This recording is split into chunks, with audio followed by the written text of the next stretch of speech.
Whenever you're ready. And Okay, I think so. everybody there? Okay. Well, welcome everybody. I'm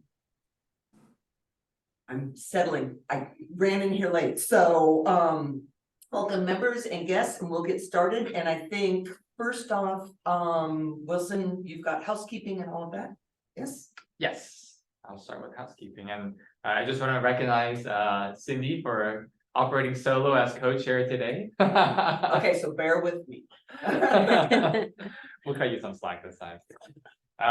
Good morning, everyone. Hi, I'm Wilson Tam with the California Department of Aging. I will be doing the housekeeping real quick. So just to note, this meeting is being recorded. And we'll be sharing the recording via our CDA YouTube page after this meeting. Closed captioning is available and can be accessed by clicking the live transcript button on the Zoom toolbar. Today we have ASL interpreter Erica with us. She has spotlighted herself, and thank you, Erica. If you need any assistance at any time, please email us at adrc@aging.ca.gov. The mailbox is being monitored during this meeting. For those that are attending by Zoom, participants should remain muted unless they will be presenting or speaking as a committee member. Members can use the raise hand function to speak. For non-members, you'll be given the opportunity to speak during the 2 public comment sessions during the agenda. During these public comment periods, if you do want to speak, please use the raise hand function at that point. Our advisory committee co-chairs today, Cindy, will acknowledge when you are able to speak, and then you can then unmute yourself and speak. When you do speak, please be sure to say your name. Lastly, if you're dialing in by phone, press *9 to raise your hand. And when called upon, press *6 to unmute. So with that being said, I think I will hop over to roll call. Is that okay with you? That's great. Okay. So roll call. So this is the last meeting of the calendar year, and also the last meeting that we're having at this specific in-person location. Just a reminder that for the meeting starting next year, which is January, we will be having the meetings in our Department of Aging office, 2880 Gateway Oaks. We'll provide that information later on. So 19 members on the committee, starting with our Independent Living Center or ILC representatives in alphabetical order, starting with Carl Sigmund from Free. Carl?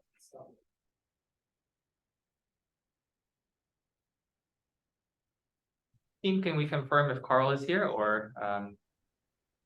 Wilson, this is Courtney, Carl's assistant. Oh, there he is. Perfect. Good morning. Good morning. Yes, here. Good morning. Yes, I'm here. Thank you, Carl. Good morning to you too. Second, we have Eli Gilardin, who is out today. Third, we have Larry Grable from the Service Center for Independent Life. Present. In the flesh. Good morning, Larry. Fourth, we have Letty Zuno from Access to Independence.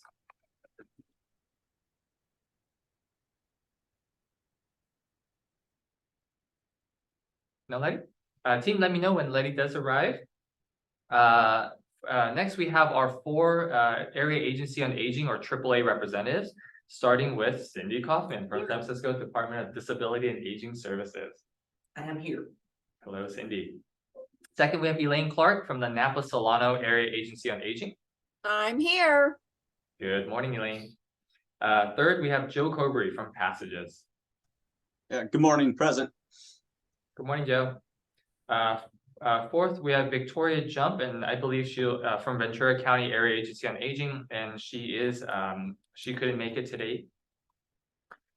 Next, we have our 5 consumer caregiver representatives, starting with Andrea Dubrow. Good morning, I'm here. Hello. Good morning, Andrea. Second, we have Cindy Soto. Hello, this is Cindy, or Sid. You can call me that. Thank you. Good morning, Sid. Third, we have Darlene Yi Melakar. I'm here. Good morning, everyone. Good morning, Darlene. Fourth, we have Erin Crutcher. Good morning. I'm here. Good morning, Erin. Fifth, we have Tammy Harsh. Good morning, everyone. Good morning, Tammy. Good morning. Last but not least, we have our LTSS reps, starting with Gabriel Rogan from the North Bay Regional Center. Okay, team, let me know when Gabriel arrives. Next, we have Helen Lopez from the California Senior Legislature. Okay, same with Helen. Next, we have Kelly Takasu from the Alzheimer's Los Angeles. Good morning, President. Kelly, we could barely hear you. Oh. Good morning. Can you hear me? Yep, it's good now. Thank you. Okay. Welcome back. Thank you. Glad to be back. Fourth, we have Ramon Costablanc from San Francisco State University. Howdy, good morning. Howdy, Ramon. Fifth, we have Rita Science. Oh, she did mention that she'll miss the first part of the meeting, but she'll join us in the second part. So, and Rita is a commissioner on the California Commission on Aging, and also a member of the AARP California Executive Council. Last but not least, Sherry Raisler from the Society for the Blind. Good morning, everyone. Good morning, Sherry. After our 19 members, we have our ex officio members. And I'll mention the organizations based on alphabetical order of their acronyms. So starting with C4A, California Association of Area Agencies on Aging. Good morning. Good morning. Michael, is that you? Oh, yes, it is me. Last time I checked. Good. Just for the record, good morning, Michael Costa. Okay, so next we have CalVet, California Department of Veterans Affairs. Good morning, David Lawrence and Sean Johnson, both in attendance for Deputy Secretary Roberto Herrera, who was not able to make it today. Got it. And that's David Lawrence and Sean Johnson? Correct. Got it. Thank you. Good morning. Next we have CCOA, California Commission on Aging. Good morning, everyone. Carol Swartzlander here. Good morning, Carol. Next we have CDA, California Department of Aging. Good morning, Mark Beckway here. Good morning, Mark. And I'm Sarah Steenhausen from CDA as well.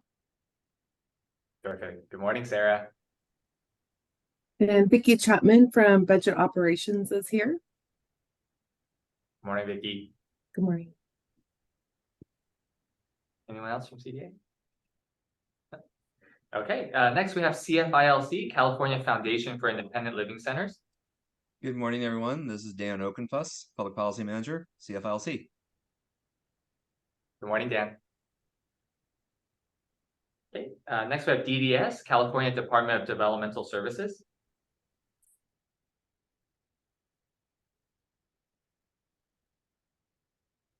Okay, and DDS will actually be joining us for a presentation in the second half of the meeting, so they'll be here later on. We'll introduce them.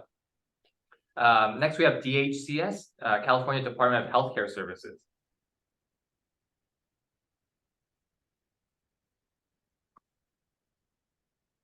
Anyone from DHCS?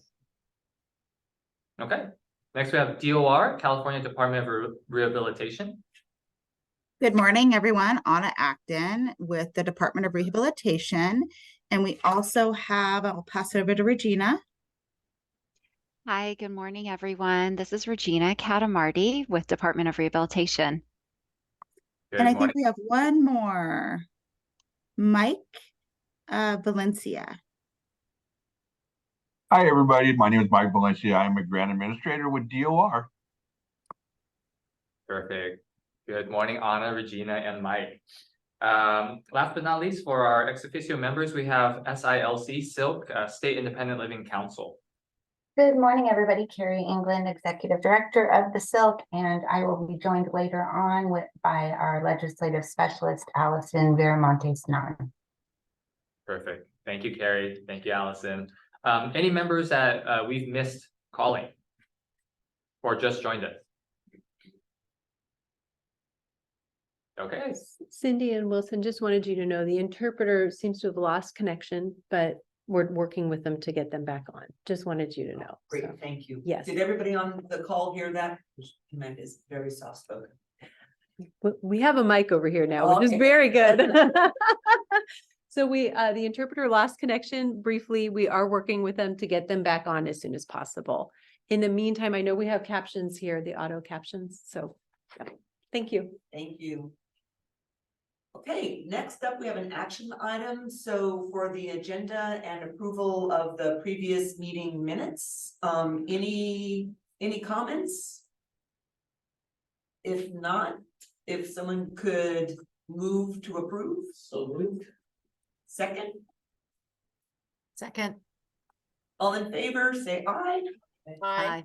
Opposed? Okay, great, motion carries.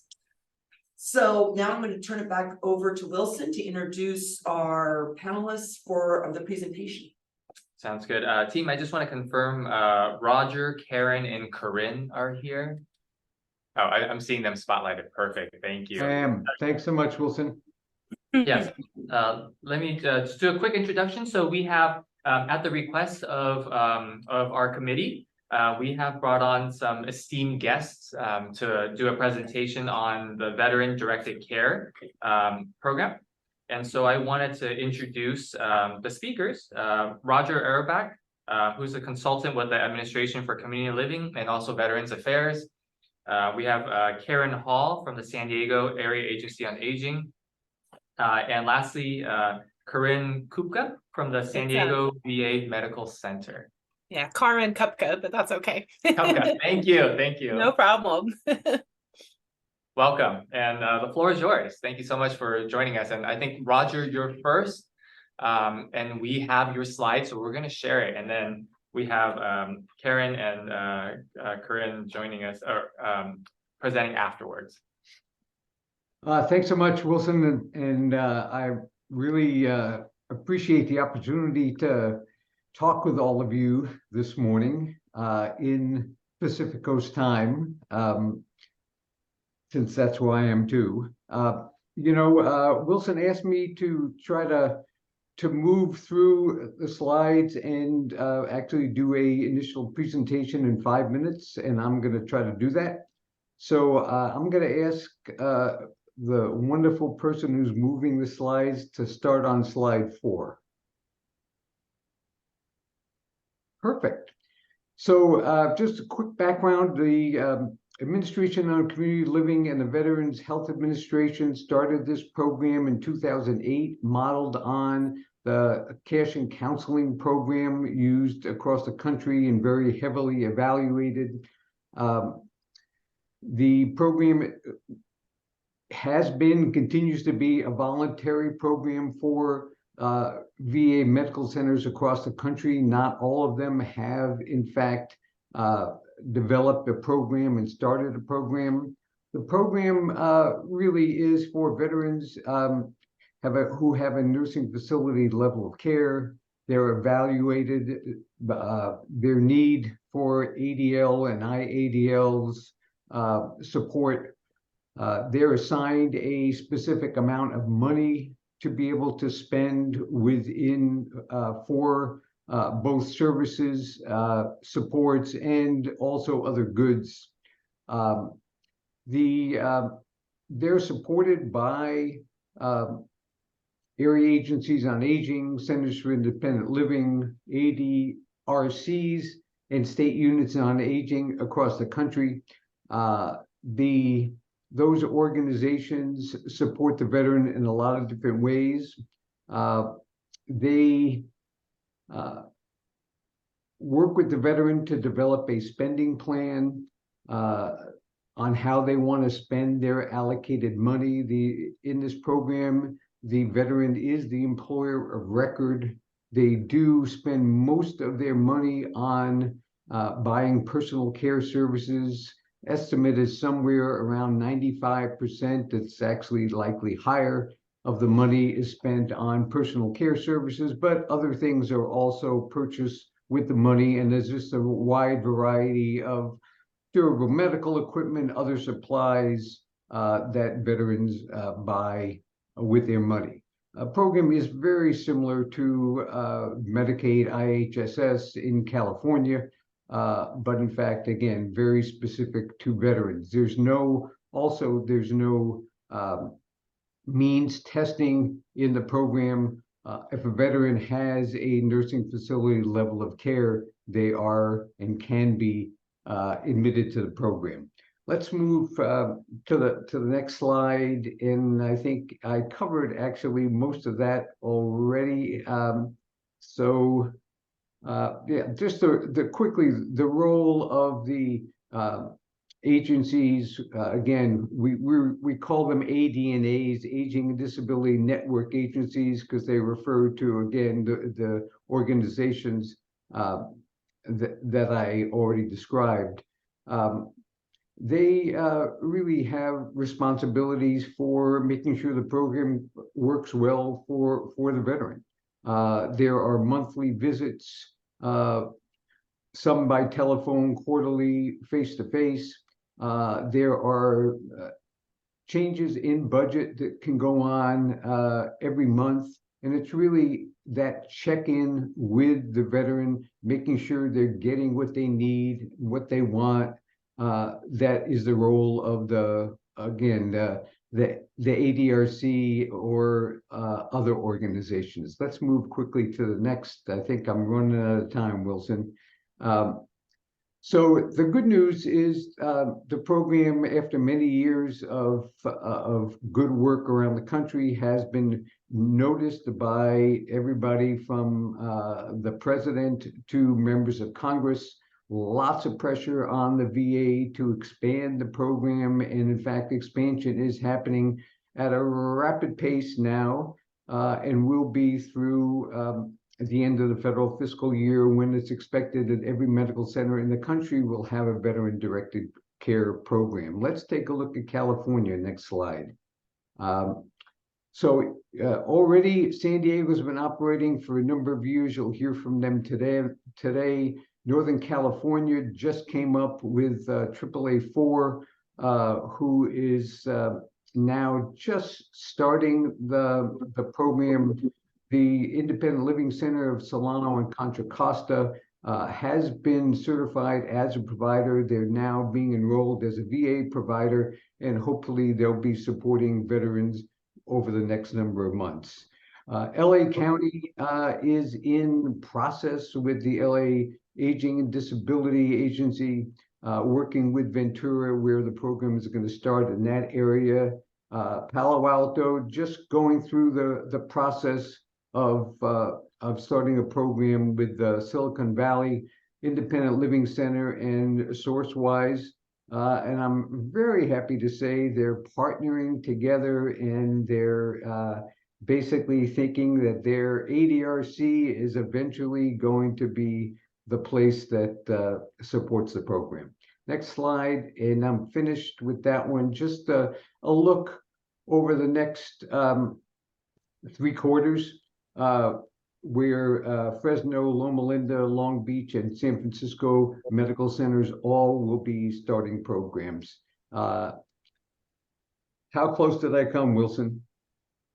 I think you're good. I wasn't looking at the clock or anything, Roger. But thank you so much for providing us with the national perspective and initiative of the Veterans Directed Care, and also letting us know, what are the next steps in terms of development. So as you see on the screen, as Roger mentioned, Fresno's next, along with Loma Linda, Long Beach, and San Francisco. So I'm guessing, Roger, that you and I will be in contact in terms of getting the contact information for the AAA and the ILC that are in those areas, and potentially see if they may be interested to be a part of this veteran directed care program. Is that accurate?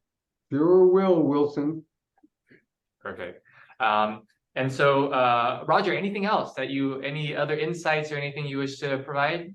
Well, you asked me to go only 5 minutes, so no, seriously, I'm happy to take questions. It's just that I've been working with the program since its inception, so it's very gratifying, sort of maybe at the end of my career, to be able to see this program go nationwide. And there is rapid expansion going, and I'm happy to talk about any of the existing sites except for San Diego. I won't talk about them because they're here.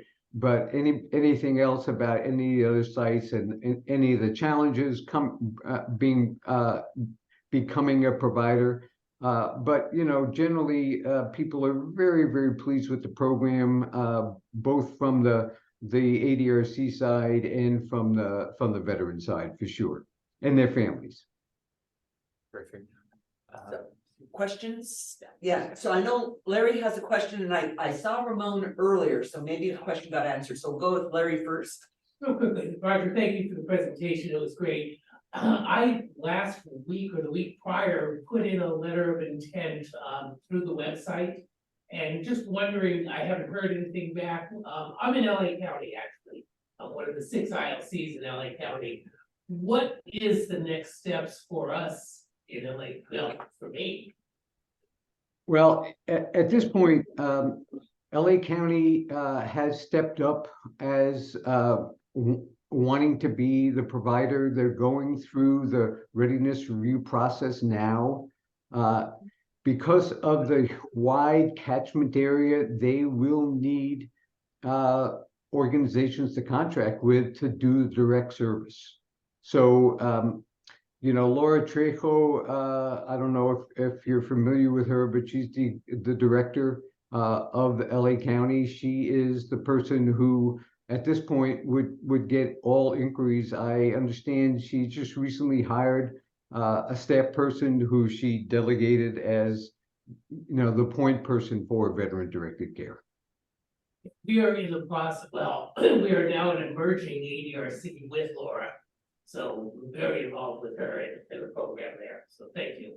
Yeah, well, and you're welcome. It's not only a heavy populated area, but also a wide geographic area.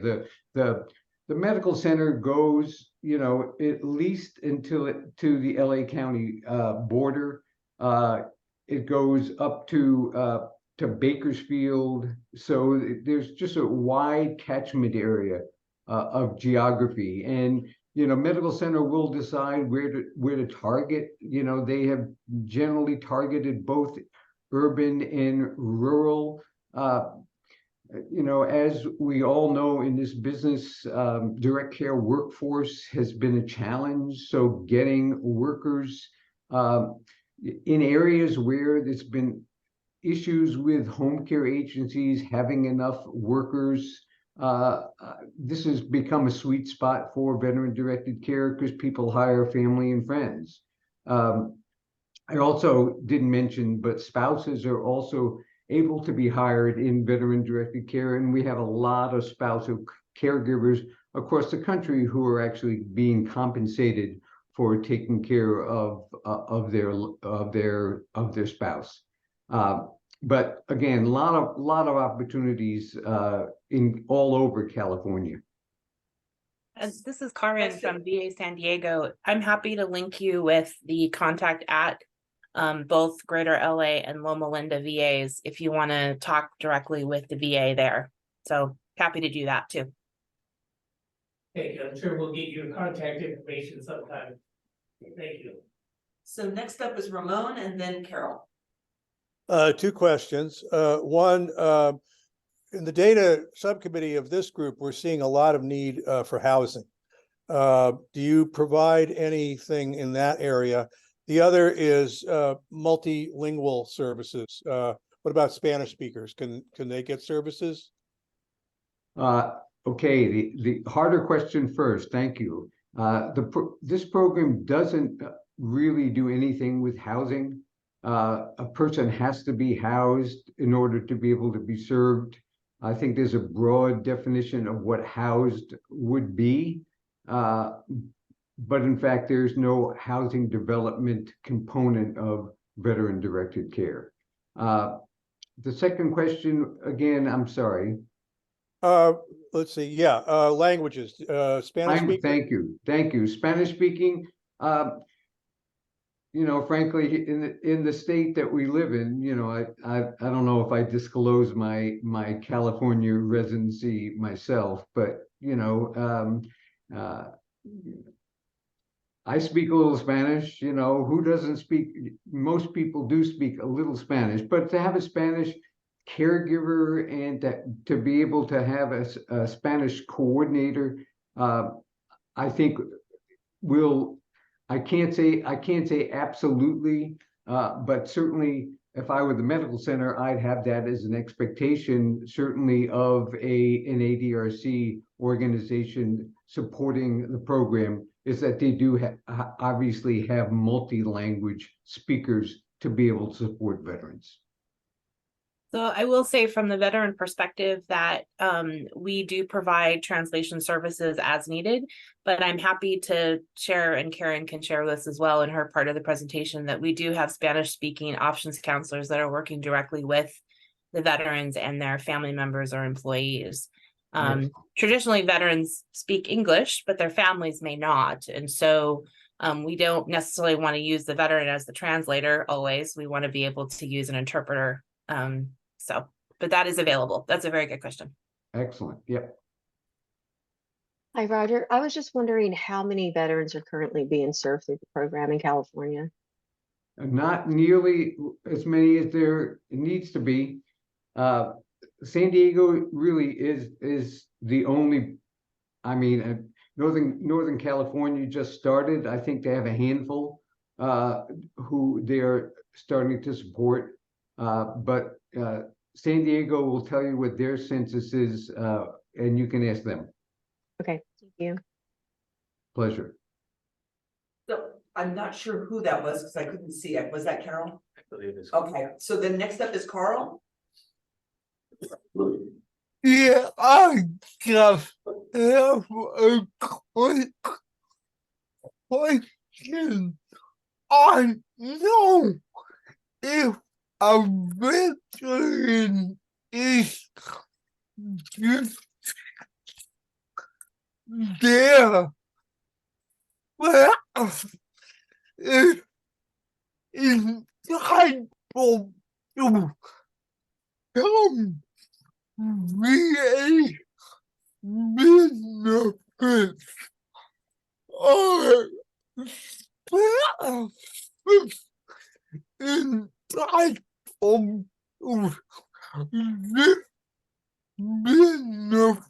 or no? Carl, this is Courtney. I'm sorry, I missed in the middle there. I have a quick question. I know if a veteran is, can you say again, entitled to some benefit, are their spouses entitled to this benefit as well? Yeah, if a veteran is just If a veteran is deceased, are their spouses entitled to their benefit? Good question. No, they're not. This is just basically for veterans who are living. A lot of veterans, unfortunately, well, just life. A lot of veterans pass in this program, which is a good thing. They're able to stay at home where they want to be for their entire lives. But we see veterans leaving the program most often through death and not for any other reason. Michael. Yes, quick question. And I realize the answer to it might actually be included in the slides that we didn't go over. But with the expansion of the program to all veteran centers in California, has there been a concomitant increase in the budget allocated to the program to be able to adequately fund that expansion? Wow, isn't that a detailed and interesting question? Sadly not, that I know of. The VA is pretty well treated nationally when it comes to Congress and allocation of funds, but there have been no specific additional funds allocated to the expansion of this program. Okay, thank you. You're welcome. Kelly. Hi, good morning. Are there any special connections for people who have dementia who might be coming through this program, like we've seen success with dementia care specialists who can help connect people who come in through this program, because we want to see people, stay at home as long as possible as well. And that's been a big success with our IHHS program. So I was just wondering if you have special services for people who have dementia or Alzheimer's who are utilizing the program. No.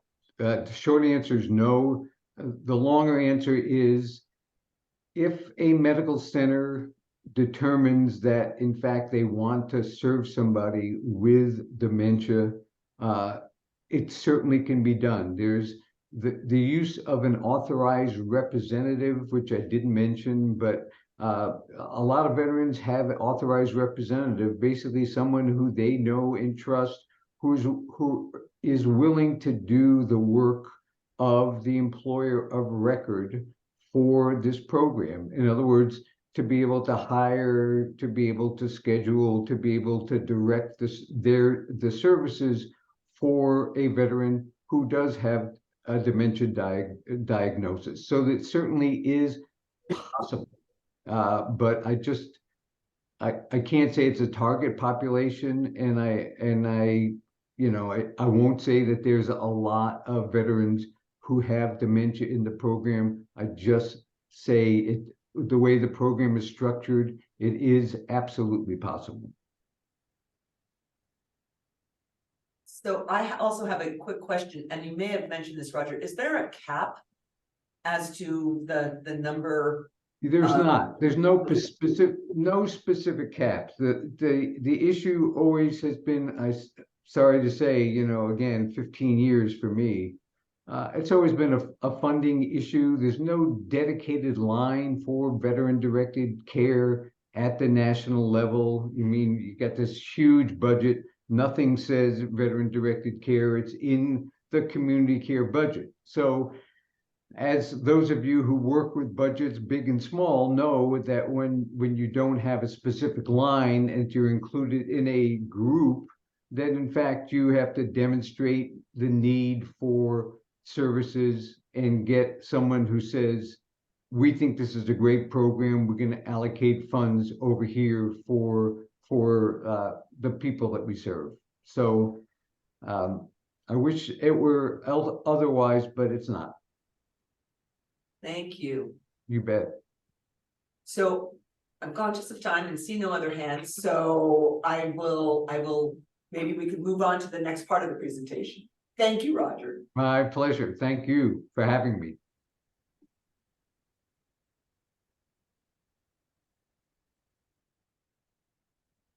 So my name is Karen Kupka. I'm a licensed clinical social worker with the VA San Diego healthcare system. I've been with the VA over 20 years.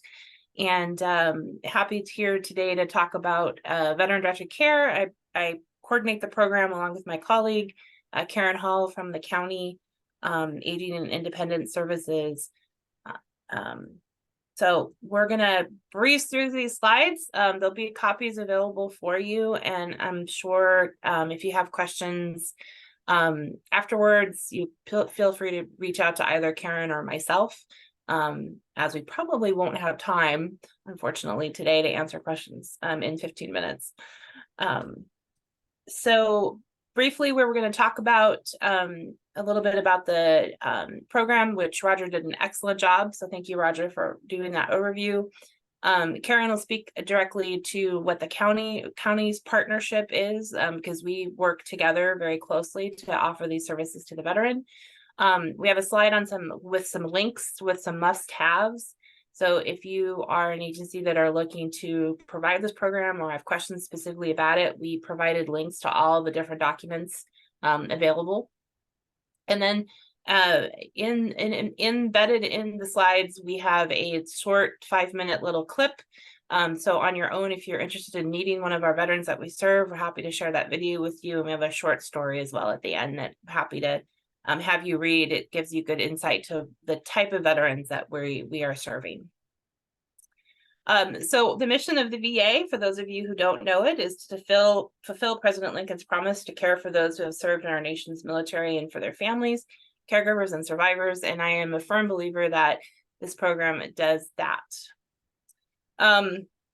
As Roger said, it's a program that's mainly for veterans who are trying to remain in their home for as long as possible.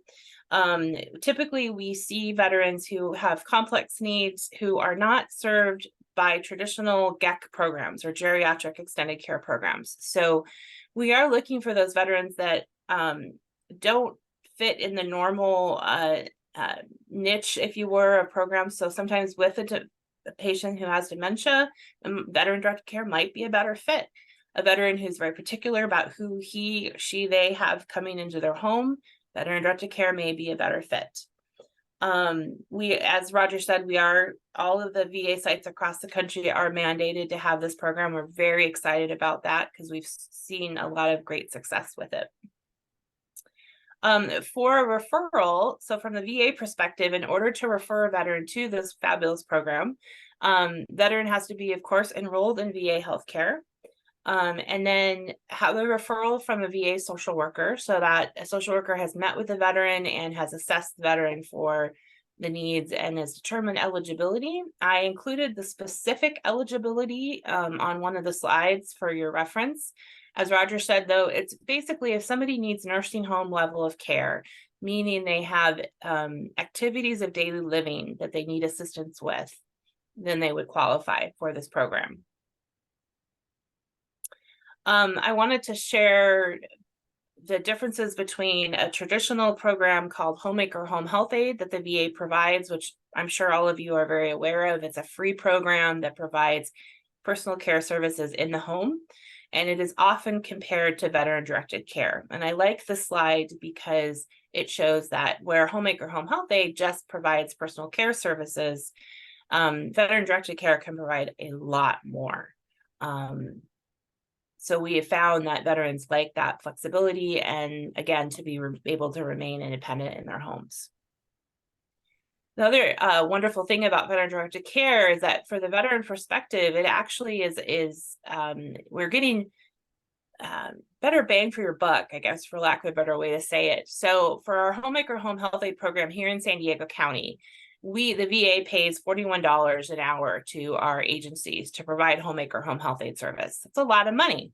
We're working with third-party organizations because we, the VA, don't have Homemaker Home Health Aid agencies to work with. These are non-skilled agencies. However, with the veteran-directed care program, veteran can receive exactly that same type of care for an average of $20 an hour by hiring a family member or friend or an employee using veteran-directed care funds. And so they can, have a lot more. I can have almost twice the amount of hours of care under veteran-directed care than the Homemaker Home Health Aid program. And with that, I'm going to turn it over to my colleague, Karen, who is with the County of San Diego. Great. Thanks, Karen. Good morning, everyone. I'm Karen Hall, and I'm the program supervisor for our SD Visa VDC program here in San Diego County. At Aging Independent Services, we are the AAA, so we are the Area Agency on Aging for our county.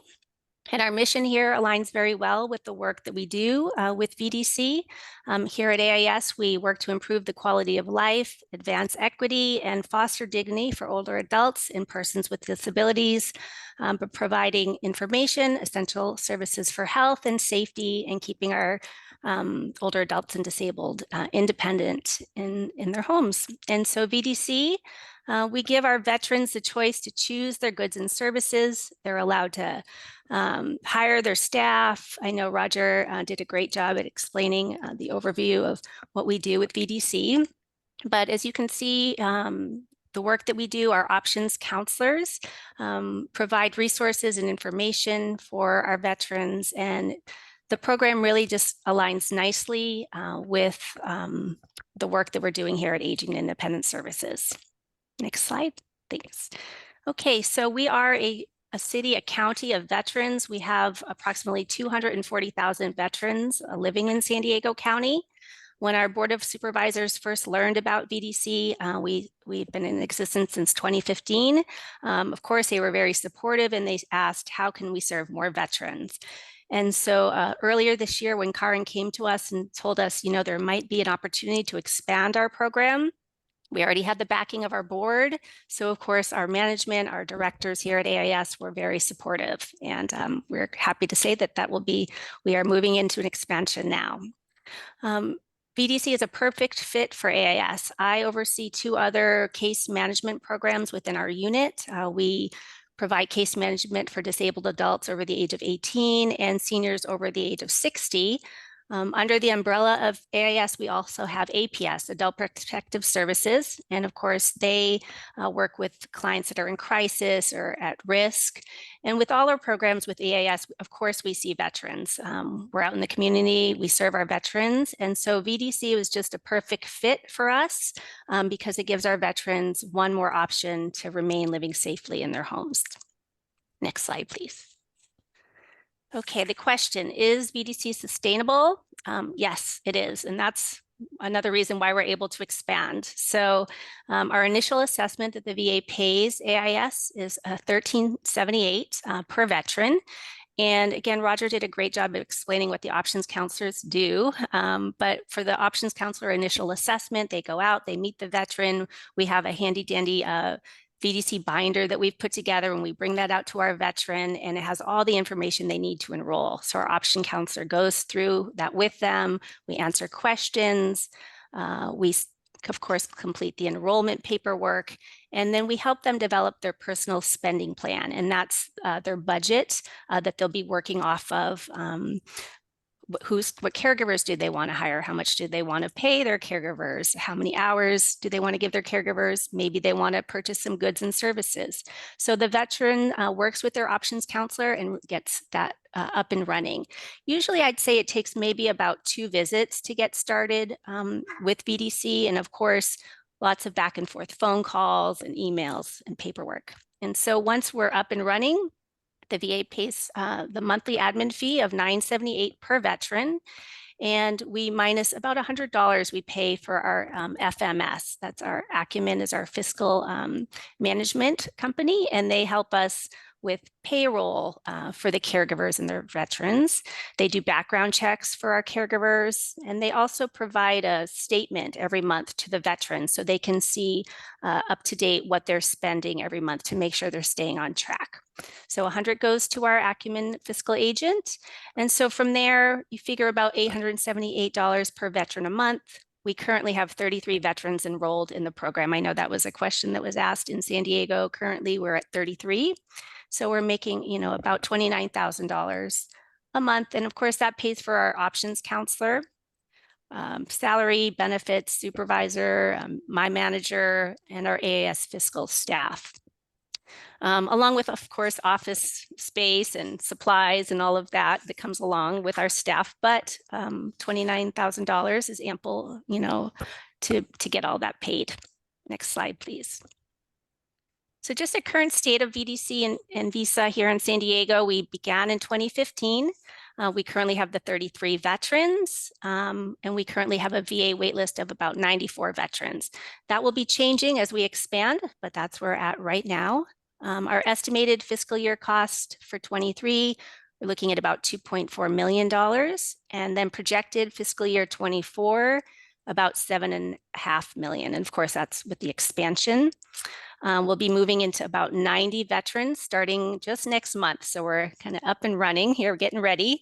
And it'll be a slow move in. Of course, it takes a bit of time to get all those veterans up and rolling. So good news is we're getting more staff with the 90 veterans. So Karen was for quite forever now, really. She was a quarter time dedicating her time to VDC, and we're happy to say that she's moved into a full-time employee role as of November 1st. So she'll have all her time to dedicate to the VDC program. And then our staff here at AIS, we've had 1 full-time employee with the VDC options counselor role since we started, and we're moving into 3 full-time options counselors. So we've hired, and they'll be starting later in December. Just a quick glimpse of our case mix scores. I know Karen talked about eligibility, and Roger talked about the budget, so that you can kind of see an idea of where we're at in San Diego County. Each case mix has a associated budget amount with that goes along with it. So you'll see case mix A on the left we're looking at about $29.47 a month for our veteran spending, all the way to case mix level K at $68.52 a month. And a snapshot of San Diego, we have quite a few level K, about 14, a few handful in between, and then about 7 level D, or case mix level D at 4,063. So a good variety. A, B, and C, we don't currently have any of the veterans in those case mix levels, although we would accept them. We just don't have them right now. Next slide, please. This next slide, just a kind of a quick takeaway. I think that the most important thing to take away from this slide is the beauty of this program and why we're doing so well together is that we communicate with each other so well. The veteran works with Karen, the VDC coordinator. The veteran works with the options counselor. We call them at least monthly and we visit quarterly, if not more, if needed, of course. They work with our fiscal management services. Acumen, they even have an online system. So if the veteran wants to go online and look at their spending up to date, they can do that. They call, they email, however they need to reach Acumen. Between the program side with Karen and the options counselors, we meet monthly to just check in and see where we're at, how things are going. And we also meet with Acumen monthly as well for a working meeting. If there's paperwork that needs to be caught up on, or a veteran is enrolling a new caregiver, we really keep that communication working quite well. Next slide. And this is their must-have slide. Again, ongoing, well-established relationships between AIS, the county, and the VA San Diego healthcare system. Without that, we would not be as successful as we are. Karen gave a lot of great websites and recommendations for some articles to take a look at. No Wrong Door, we use that website quite often to get resources. Some flyers that you may want to take a look at after our presentation today. Although I will say we will be updating those because they're old. Yes, that's on our to-do list with our more time. Again, this is a veteran, Michael. He's been in our program since 2015, and please take a look at it after our presentation today. It's a really nice snapshot of how the program works for him. For Michael, he uses the majority of his budget for his care. So he gets to hire his caregivers, pay them what he'd like to pay them, choose their hours that they work. And he also gets creative and uses his budget for some goods and services related back to his disability. So please take a look. And then finally, we'll leave you with this beautiful story Karen put together. I encourage you to read it. Before moving into the supervisor role, I was an options counselor and I worked with these two veterans. Richard, who was in the program for quite a while, age 53, and he has MS, and David, who is also 53 with ALS. David was in a nursing facility, and I'll never forget the first time I called him and I said, hey, I'm Karen, and you're up on the wait list for VDC. And he said, Karen, he said, I'm 53 years old, and what can I do to get out of this nursing facility? He's like, I'm miserable here. And so he asked for another veteran in the program to talk to. They wanted to he wanted to get some feedback on how it was working for him. So with permission, I connected him with Mr. Richard, and they became friends. And David eventually ended up moving in with Richard, and it was quite a success story. So please read the beautiful story Karen wrote. And that's it for us. I don't know if we have time for questions, but. Oh, we're going to make time for questions. Okay. Right. We can shave other areas. This is great. Thank you so much. You're welcome. So Ramon was first up. Sure. Do you cover home modifications? So typically what happens is that we go with VA resources first. So the VA does have the HISA program, which is can never remember quite what it stands for, but I think it's Home Improvement Structural Adaptions Grant. So we go with that first. And then if that doesn't cover it, then yes, we can do some modifications. I think we did a part of a driveway so that the wheelchair accessible van could actually be used in the driveway. So we expanded it. That's just one example.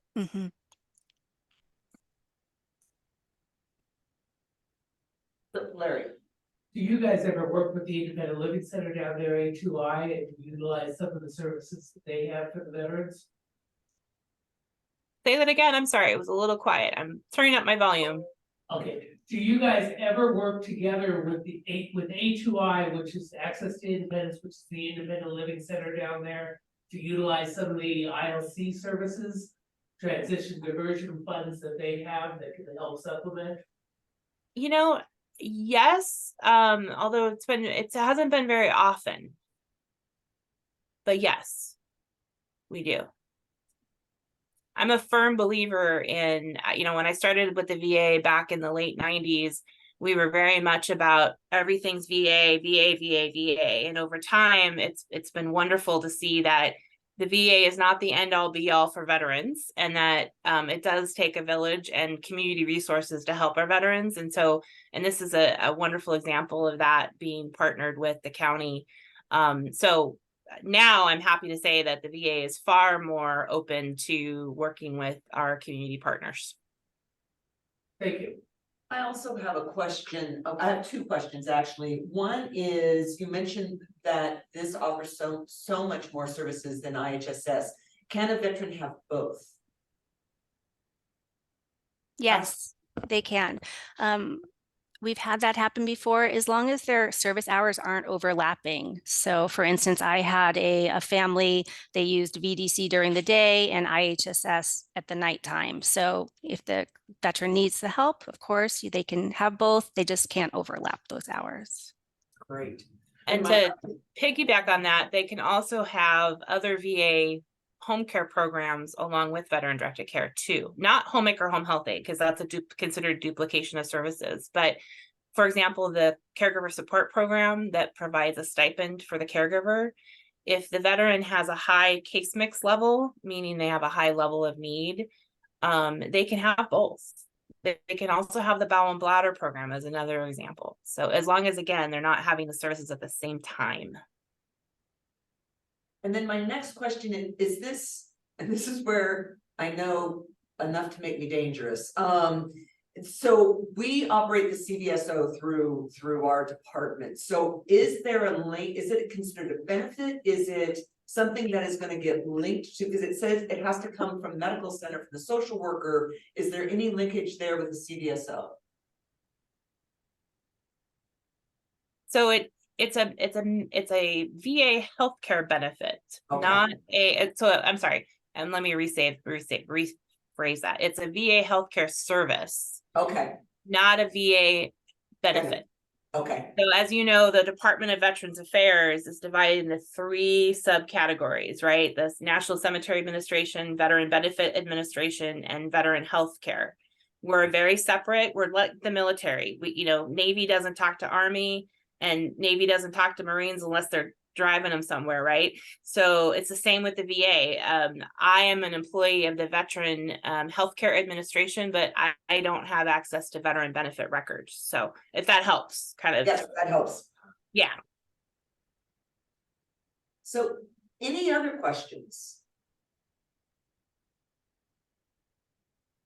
Okay, I should have asked Roger. I have one more question for Roger. It's coming to San Francisco. You said Q3, I think.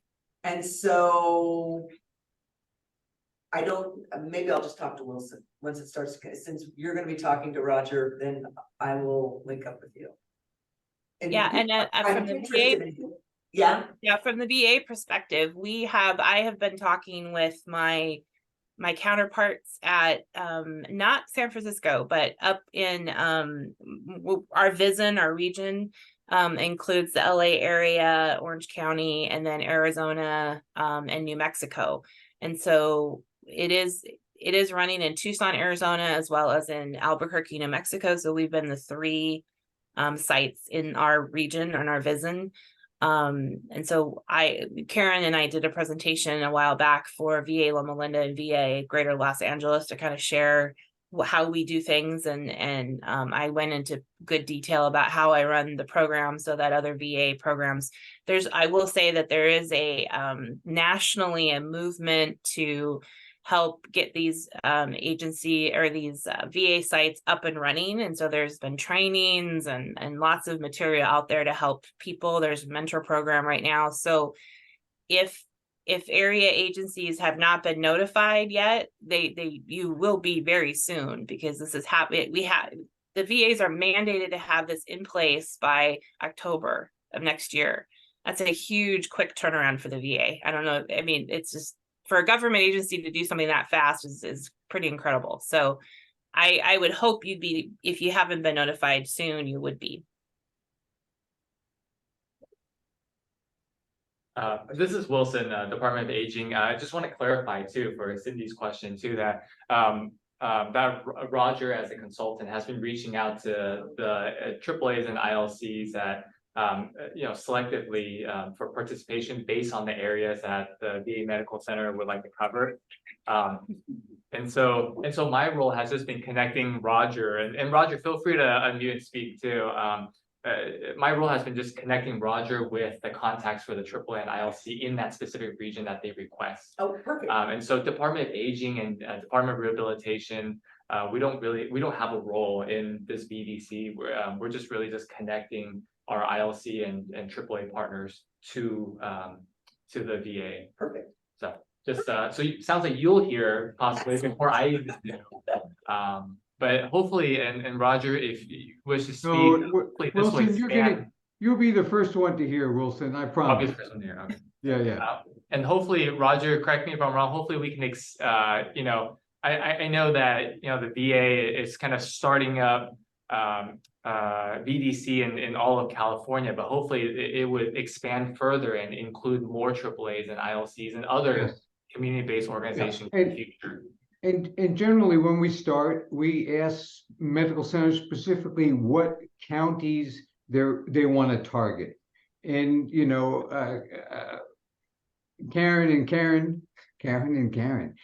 did a great job describing what type of veterans are served by the program. So that, when a medical center starts, they'll look at underserved, whether it be underserved by a level of need or underserved by the fact that there's no home care agencies, but they'll make that decision. As soon as they make that decision, and we are we are gently prodding all the time to say, where are you going to start? So we then can do an outreach to the appropriate aging and disability resource center to provide those services.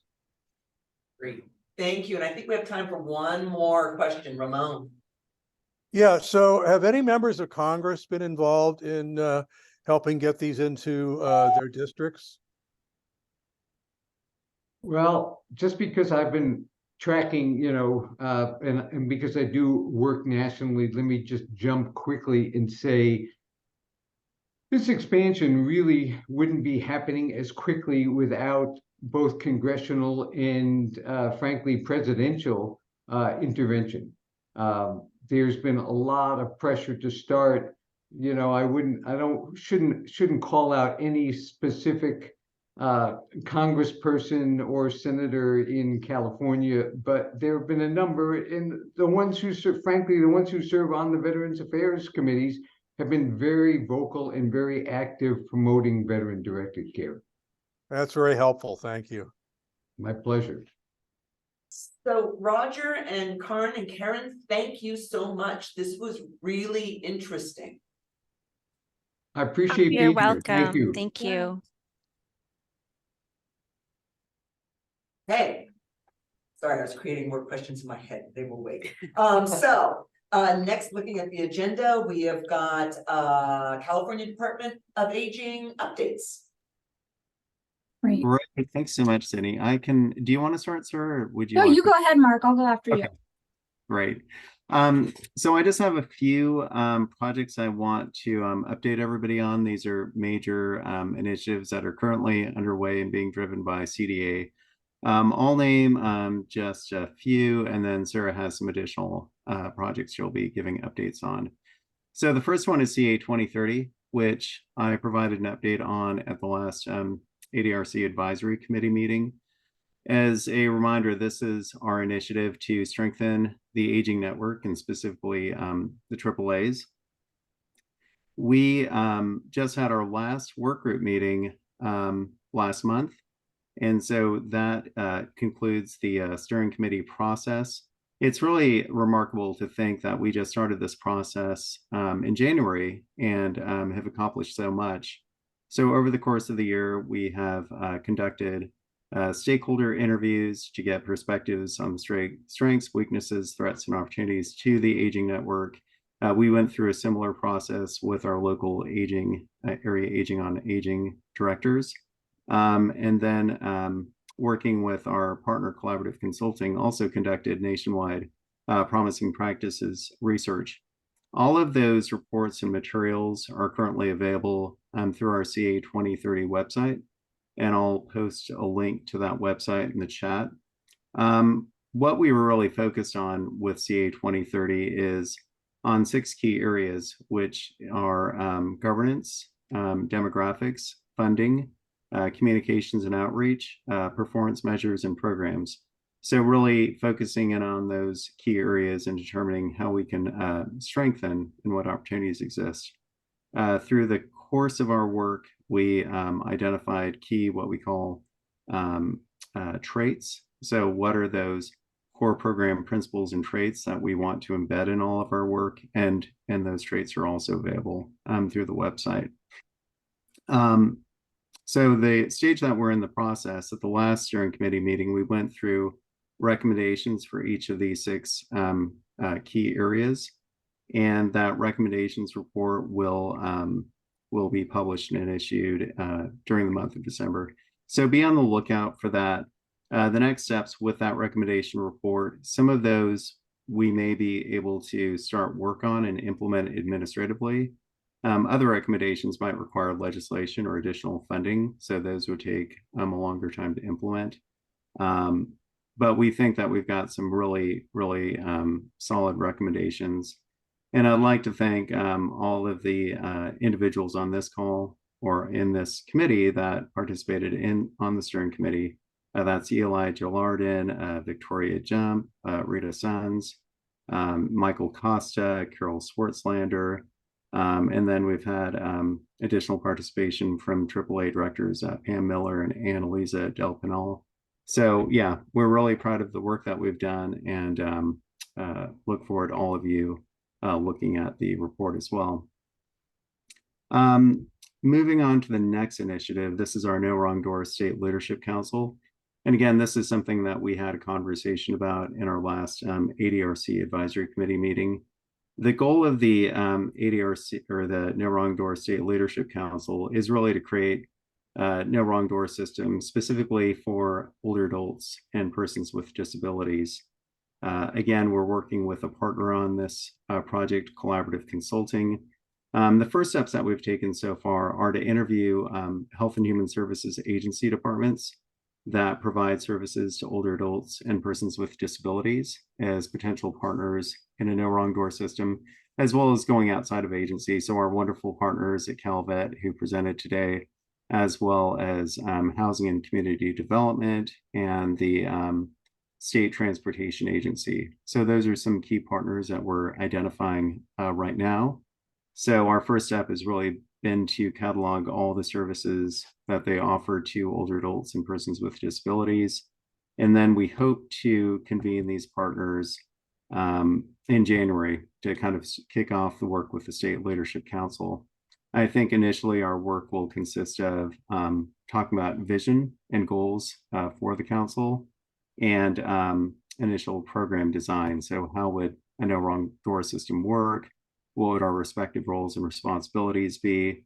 You know, some early work products coming out of this would likely be something to increase the awareness and visibility of services that all of our No Wrong Door partners offer to persons with disabilities and older adults, maybe through some sort of like statewide service directory or provider directory, and then also looking at opportunities to streamline referrals across our agencies. And I'd like to emphasize any work that we do, obviously, we pull in all of our local partners as well. the no wrong door system is definitely going to be very dependent on local level work.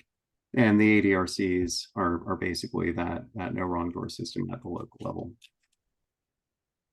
And then last initiative I just want to provide an update on is the POLCO, or what we call our CASEO survey, the Community Assessment Survey of Older Adults. So this is a survey that we launched over the summer in June and July. We attempted to, I think the survey went out to over 100,000 households in California, older adult households. And we got a response rate of 17,000 respondents, which is a fantastic number. So right now we are looking through the survey findings, analyzing that, working with our vendor on the project Polco, some questions that we have about the survey data. And then we hope to release that survey data soon. That survey data is really important because we're hearing directly from older adults. What are their needs? What are their challenges? How can we serve them better? And that also kind of helps support our CA 2030 recommendations as well. So not only do we have stakeholder perspectives, but now we're also hearing directly from the people that we serve through that effort as well. So those are my updates, and I'll turn it over to Sarah for additional CDA updates. Hey, thank you, Mark. Wonderful. I'm just going to put my slides. I'm here to talk to you today to kind of, in addition to what Mark talked about with California 2030 and our efforts with the No Wrong Door System initiative, I wanted to talk to you about where we are with our kind of long-term services and support system change efforts, and particularly going into a little more detail on the home and community-based services gap analysis. But to give you a context of that, I'm just going to share a slide here to frame where this effort fits. Can everybody see my slide? Yes? Yes. Okay, great.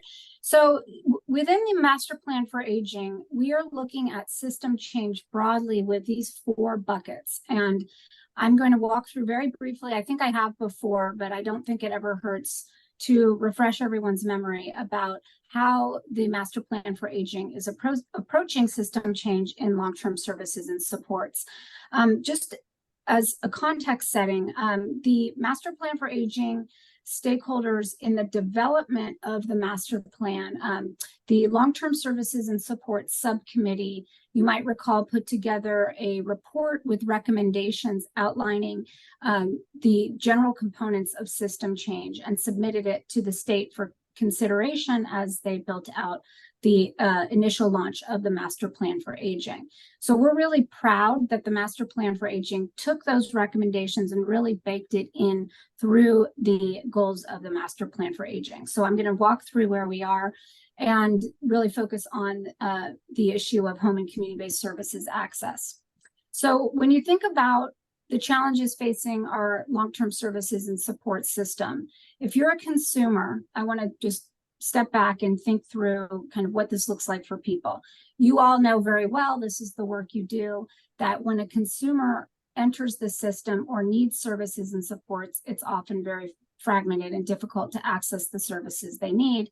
Hence, all the work that you all are doing, as well as the work that Mark just outlined as part of our No Wrong Door System and State Leadership Council efforts, and hopefully leading to the development of a statewide consumer-facing web portal and contact center.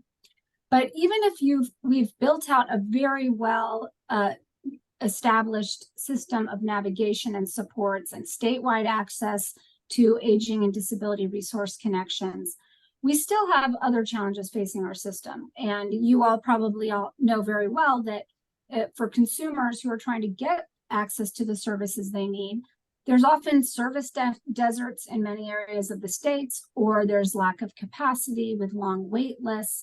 So that's where we get into the issue of access. And what we really lack at the state level is a comprehensive analysis of where home and community-based services are, where they aren't, and importantly, how they are meeting population needs, the local demographics. Are they culturally responsive? Do we have enough programs and services in that offer languages spoken to the many different populations that we serve across the state? So this is where this home and community-based services gap analysis and roadmap comes into play, where our vision is to identify the gaps and analyze them, and then from there, build out a roadmap for how over the next 10 years, we can build statewide capacity in home and community-based services. In just a moment, I'll walk through that in a little more detail, but the other two key components of system change, one is workforce. So clearly, if we don't have staff available and the workers available, we can't even operate the systems that we have. So this is where a lot of the efforts underway right now with building the workforce pipeline, offering training with stipends and incentives for our direct care workforce through programs such as CalGrows, the non-IHSS direct care workforce training program, as well as the in-home supportive services career pathways program. These have launched and are really providing an amazing opportunity for both training our paid direct care workers and also our unpaid family caregivers. It's high time that we build this into the system, so we're so excited to have that opportunity. But the third component to that we need to think about with the workforce is obviously wages and benefits. So this is something that is a really significant system challenge. And, just this year, the legislature weighed in by increasing the hourly wages for specified healthcare workers. So, we see evidence that the state's trying to move in that direction, but we certainly know that there's a lot of the workforce that still doesn't get the pay that they deserve for the work that they're performing. But then even if we've solved the issue of navigation, access, we have a whole home and community-based services system, and we have a workforce to meet the needs.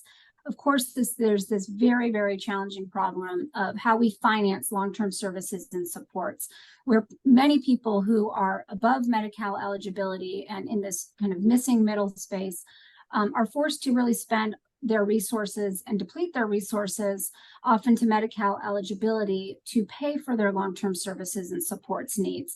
And this impacts people of all ages, depending on what their LTSS needs are. So there's a couple of efforts underway right now at the state level. I know some of you are very familiar with the Long-Term Care Insurance Task Force, which is a task force overseen by the Department of Insurance, which has explored the development of a public benefit for long-term services and supports. And they have 5 different models that they're currently analyzing, and they're just about to publicly release their actuarial analysis of that. But then separately from that, the Department of Aging was given through the state budget $5 million for research and policy development to further assess options for long-term services and supports, financing, and affordability. We are currently in the process of finalizing or developing a contract with a lead contractor, and we are planning on launching stakeholder engagement in that workspace in the next few months. So all of this together is kind of our vision for where we're headed with system change in California, recognizing that we're just getting started and we have a lot of work to do. So in terms of the home and community-based services gap analysis and roadmap, it's a 2-part process. One, there is a Medi-Cal gap analysis and roadmap effort that the Department of Healthcare Services is leading with the support of a consultancy called Mathematica. And then separately, CDA was able to get resources to accompany the Medi-Cal gap analysis with a gap analysis of all of the home and community-based services that are funded outside of Medi-Cal. Because as we know, people don't live in silos, and many people, if they have Medi-Cal eligibility, are still accessing other services outside of the Medi-Cal system through, our area agencies on aging and independent living centers, among many others. So we're really excited. We're working very closely with the Department of Healthcare Services, and stakeholder engagement is a key component of this whole effort. Right now, we are looking at the data that's been gathered, and we anticipate that the gap analysis will be released sometime late winter, early spring. Again, you always know that there's timeline can be subject to change, but once the gap analysis is out, then we're going to have a lot of stakeholder engagement on that and begin thinking through how we build out a statewide roadmap to enhance access to our home and community-based services. The roadmap should be released sometime in the year 2025. That's what's envisioned. And of course, then we have to figure out the complicating issue of how the roadmap will get funded. But that is always going to be the challenge that we face. So with that, I will stop sharing my screen and happy to answer any questions that you all have. Darlene, oh, there, I'm sorry, the closed captioning was over, Darlene. Darlene was up first with the question. Okay, thank you, Wilson. And thank you so much, Mark and Sarah, for your informative presentation. I really enjoyed it. Thank you. I do have a question for each of you. And for Mark, I was just so impressed when you said that when you administered the survey that you had 17,000 respondents to the survey. So, and I don't know if you've had really enough time to go through the data analysis yet, but based on your findings, what is the response rate based on the 17,000 people, and based on those 17,000 participants, are they reflective of the diversity within our state? I'm just kind of curious if we were able to tap response from urban, suburban, rural areas, you know, looking at the racial, ethnic characteristics, different levels of ability, that kind of stuff, the social determinants, if you will. Yeah, great question. And that is something that we're, you know, talking to Polko about. I think, you know, one of the drawbacks of doing a statewide survey, and they did survey, you know, targeting different zip codes and communities throughout the state to get at diversity. I think what we're, you know, seeing, at least in our initial view of the data, is that you do have predominantly white respondents responding to the survey. So it is something that we're going back to Polko on. I think there might be some additional, you know, supplemental work that we may have to do to really get at, you know, diverse populations throughout California. The survey was offered, you know, in mail in both English and Spanish, and then online in 7 additional languages. So we certainly did attempt to get at the diversity issue, but we're just seeing that probably if we really want to get a true diverse representation, we'd probably have to do a much more targeted approach to really get, you know, into different communities throughout the state. So yeah, that's just something, our initial view on the survey. But yeah, as we do more analysis, we can provide more information on that. Thank you, Mark. I worked with the Dr. Leonard Kay and with Osteoporosis Foundation funding a few years ago. And I was asked to do outreach in the San Francisco Bay Area. And what I found really fascinating, Mark, and this might be helpful to you too, is that different racial ethnic groups respond to outreach efforts differently. So we found that Asian Americans, for example, and I think I told you this all once before, but Asian Americans really respond to Asian language newspapers. So, you know, advertising, or at least putting the information that we need participants in Asian Chinese language newspapers is really helpful. And then for Hispanic Latino elders that we worked with, they responded when we put public announcements on the radio. They heard it, they came. And then with African American Black participants, if you have announcements on Sunday church events, that they're more likely to hear it and respond. So that might be helpful in terms of outreach efforts. I also have a question for you, Sarah, if it's okay. Absolutely. I really appreciated your graphic and including the workforce, and with Raymond and I being from San Francisco State, I couldn't help but wonder you know, when you were talking about the workforce pipeline and the training opportunities and incentives to bring people in to help participants, you know, I think the community and health outreach workers and the family caregivers is really important. But, you know, we all know by 2030, 1 out of every 5 people in the state of California is going to be over age 65, and we're going to need more workforce developed. So is there any opportunity for you to work with colleges and universities to look at maybe tapping into students who might do internships or volunteer work and maybe be trained too? Well, thank you, Darlene. That's such an important point. And I do want to just a couple of considerations. So the CalGrows program that I was mentioning, as well as the IHSS Career Pathways program, they're focused on training current workers, current direct care workers.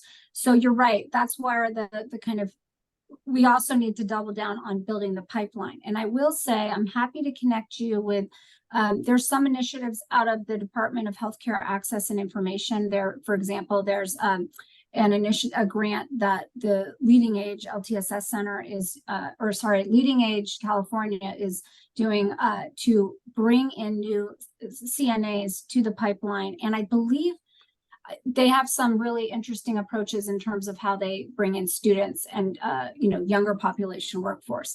Separate to that, there's a lot of initiatives out of the Labor and Workforce Development Agency really focused on building this pipeline through, you know, high road training partnerships and others. I don't have, you know, very detailed knowledge of it, but I certainly have happy to connect you with the people I know that are leading those efforts there.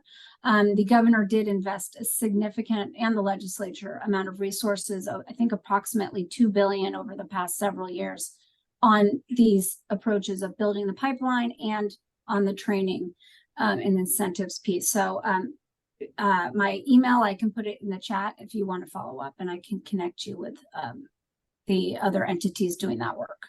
I would really appreciate that. Thank you so much, Sarah. Would love to connect with you. Thank you.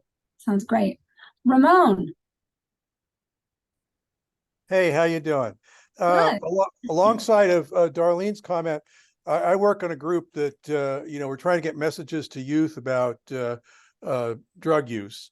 And what we found is Indigenous communities, Latinx communities, Black communities, different messages are appropriate in different cases. You know, the social pressure understandings in each community are different. And so turns out you need to tailor the messages alongside of what Darlene suggested is, you know, you need to tailor the media that you use to reach, get the messages to the people. But I think, you know, that there's right now some Justice and Aging is putting together a big proposal or possible proposal on getting some big federal dollars through Medi-Cal waivers, ones I'd never heard of before, 1902R and 1915I. I'm very familiar with 1915I. I've always wanted to see more happen in that space. So that's exciting to hear.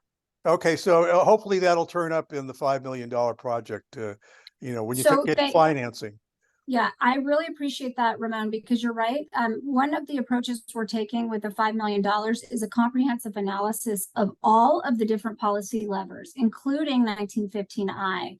And I'm not as familiar with 1902, but, I'll look forward to learning more about it. And, we meet with Justice and Aging regularly. So, stakeholder input will be a very key component of this. So calling on, our stakeholder partners who have expertise in this area will definitely be very helpful. So I'm really excited to get this work underway and to be able to talk in more detail about the different elements of the bodies of work. So thank you. Thanks. Mark and Sarah, thank you very much. Those were great updates. Thank you. Have a great day. You too. So next up, and I'm going to trim you guys down just a little bit, the ex officio partner updates. We usually have 5 minutes per agency. We're going to, if you can do it between, I'd love to say 2 and 3 minutes, but 3 minutes, we'll give you 3 minutes. And up first is California Association of Area Agencies on Aging. And Michael. Great. Good morning, everybody. I will be brief. I'll just want to touch on a couple of things. We've recently come out and decided on our policy priorities and our legislative priorities for this fiscal year. And basically, when it comes to ADRCs, we are again advocating for increased funding for ADRCs. And really this time we approached it from the standpoint of what would it actually cost to implement a statewide system, not only for the 2025 designated and existing ADRCs, but also for 16 that are sort of in the wings that you would need to implement to actually have a complete statewide system. So we've done the math, and we are out talking right now to legislative staff and the governor's office about it, and the Department of Aging, and we're looking forward to reaching out to our allies and organizations in the community to begin to talk about that funding issue around ADRCs. It is a primary priority for us.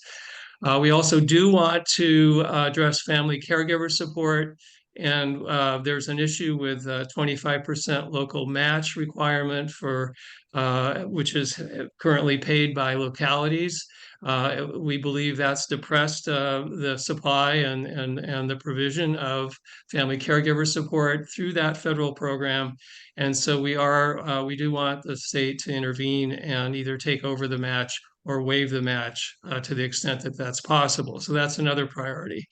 And then one of our priorities is to actually amend the Older Californians Act. It hasn't been amended since 1997. It is due for an overhaul. So we will be working toward initiating legislation and having legislation introduced that will do that. So that is something I hope to talk to, we hope to talk to you all more about going forward. The second item is really our conference, our C4A conference. One of our goals this year, it's occurring at the start of May in San Jose, one of our goals is to really expand the programming around our partners, whoever they may be, to have sessions that relate more to not only the partnership, but what our partners are doing. So you will all hear more about that as well. So that's it. I hope I got it in 3 minutes, Cindy. Thank you, Michael. I appreciate it. So next is California Department of Veterans Affairs. Yes, hi, David Lawrence. Thank you for allowing us a few minutes to talk. We're talking a little bit about the Veterans Support to Self-Reliance Competitive Grant Program. In the 21-22 state budget, CalVet received a one-time appropriation in the amount of $25 million. And the purpose of these funds was to establish a pilot grant program that would provide expanded services to veterans aged 55 and over, and or those with high acuity, and veterans who are chronically homeless, so they can reside in permanent supportive housing projects throughout the state of California and age gracefully in place. Some of the expanded services that are provided would be skilled nursing care, medication management, peer specialists, transportation services, mental health specialists. And so on January 18th of this year, we announced the competitive grant awardees. $20 million was made available in funds for those grant programs, those grantees. The other $5 million is set aside for a technical assistance provider, a research group to provide a study of the project upon completion of a 3-year cycle, and then also some staffing costs associated with running the program at CalVet. We separated applications into 8 different regions across the state. The hope and goal was to get an application in each region. Unfortunately, we did not, but we did receive applications for 5 of the 8 regions, and so 5 of those regions did receive funding. In total, 7 applications were submitted, and after performing comprehensive reviews, 6 of those applications were selected for funding. The one that did not meet the requirements of the program, did not pass minimum threshold requirements. So unfortunately, we were not able to fund all 7, but we did fund 6. Award amounts range from 2 million to 4 million, with an average award amount of roughly $3 million. Grant terms begin in March of this year with a goal of staffing up by June of this year. The goal of the program is to serve 425 veterans across the state. And to date, we have 207 participants enrolled in the program. Sean Johnson, my colleague, is program manager over that program. Sean, do you have anything you want to add?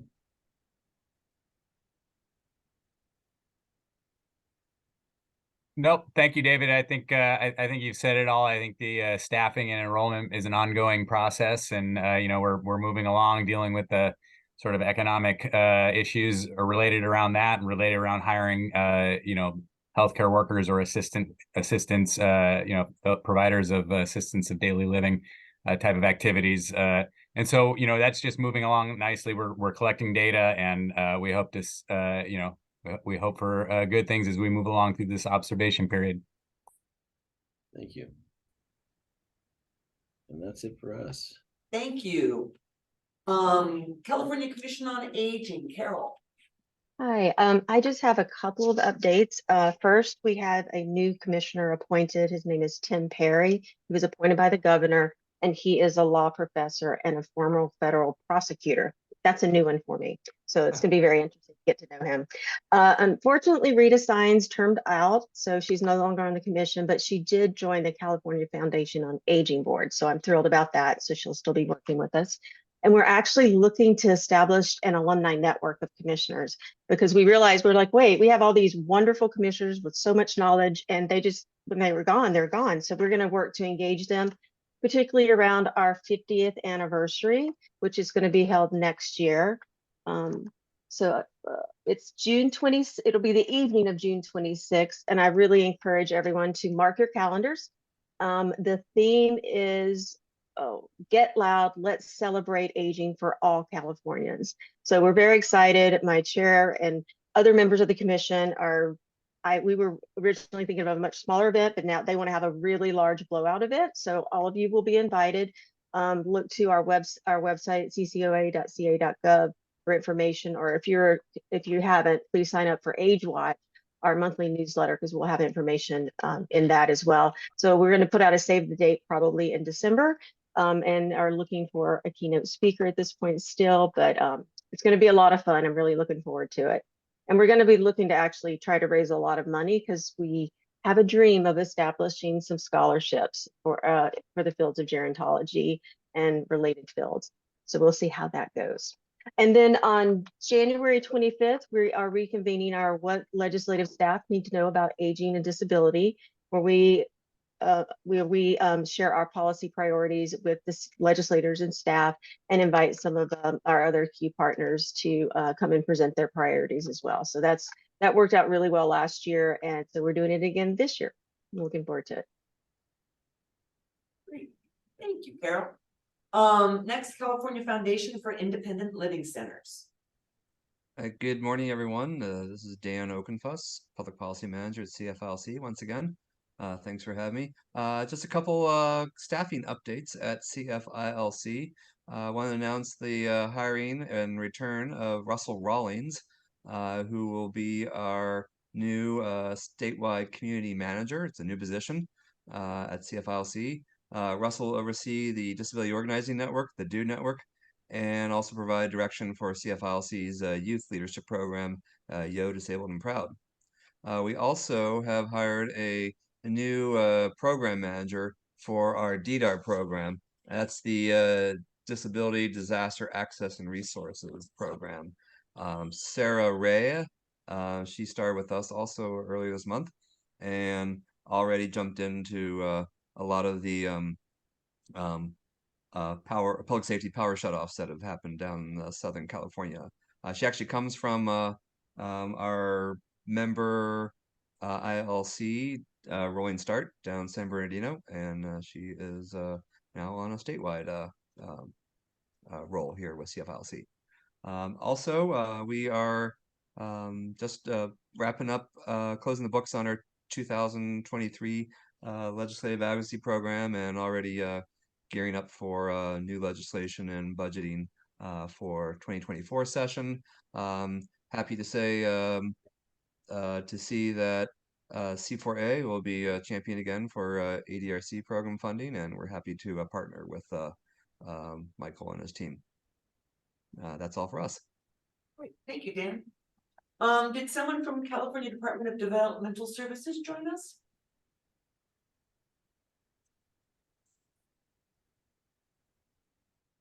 Hey, how about anyone from California Department of Healthcare Services?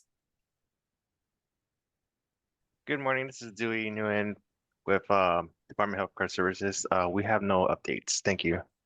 Thank you. And then next is California Department of Rehabilitation, Anna. Thank you so much. Let's see, I'll give a few updates today. So related to ADRCs, as many of you know, we work in close collaboration with Department of Aging and other state departments on the ADRC initiative. And we actually have been attended a bunch of on-site visits to ADRCs. Some of our Department of Rehabilitation staff, our grant administrators and managers over independent living, attended some of those ADRC site visits to kind of just observe and get to know what is happening on the local level with the ADRC partnerships. We also will be working closely with Department of Aging over the next month or so on reviewing applications for state designation for ADRCs that either are applying to be emerging or state designated. So we're looking forward to reviewing those applications over the next month.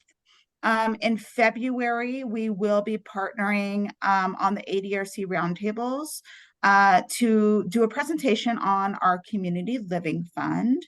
The community living fund that we've talked a lot about at these meetings is an investment, state general fund investment to support institutional transition and diversion, one of the core services of the ADRC. And so we will be talking to you all, providing a lot more information on the Community Living Fund initiative that also supports our master plan on aging. We are also working very closely with CDA on data collection, looking at the data that the independent living centers collect and looking at the ADRC data, doing some kind of crosswalk with that and looking at where data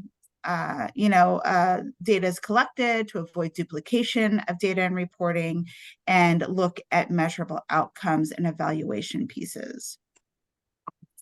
We were recently contacted by the Independent Living Research Utilization, or ILRU. ILRU provides technical assistance to independent living centers throughout the nation.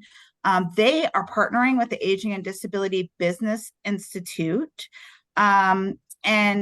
which supports business development of community-based organizations through contracting through health payers. As part of this work, ILRU is developing a case study of an effective partnership involving an independent living center or center for independent living and an area agency on aging that's also partnering with a health plan to provide contracted services through the health plan. So the ADRC provided the perfect foundation for some referrals we've made to ILRU to look at some of the independent living centers in California who are part of the ADRC initiative, who have a strong partnership with their area agency on aging, and who are contracting for CalAIM or managed care. And so we've made those referrals to independent living centers. There's about 10 independent living centers, it looks like, that are contracted for CalAIM and managed care right now, which is really exciting to see. And this project will end up resulting in the Independent Living Center in California being part of the case study. It'll be featured in a webinar coming up to kind of highlight the success between having the strong partnership between a AAA and an ILC and a health plan. And let's see, I will just update you a little bit. The governor issued an executive order that is leading to the development of a master plan on career development. So we're really excited at the Department of Rehabilitation to have been named in that executive order to develop this master plan. So this was in August. The executive order was called the Freedom to Succeed, and it directs state leaders across numerous systems to work collaboratively to develop this master plan on career education.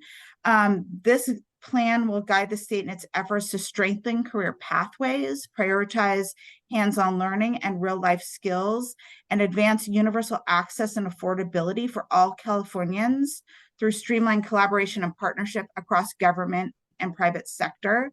So Department of Rehabilitation is named in it, and we really see it as an opportunity to build the capacity of the education systems to serve students with disabilities and ultimately get people with disabilities into high wage jobs. So more to come with that over this next year.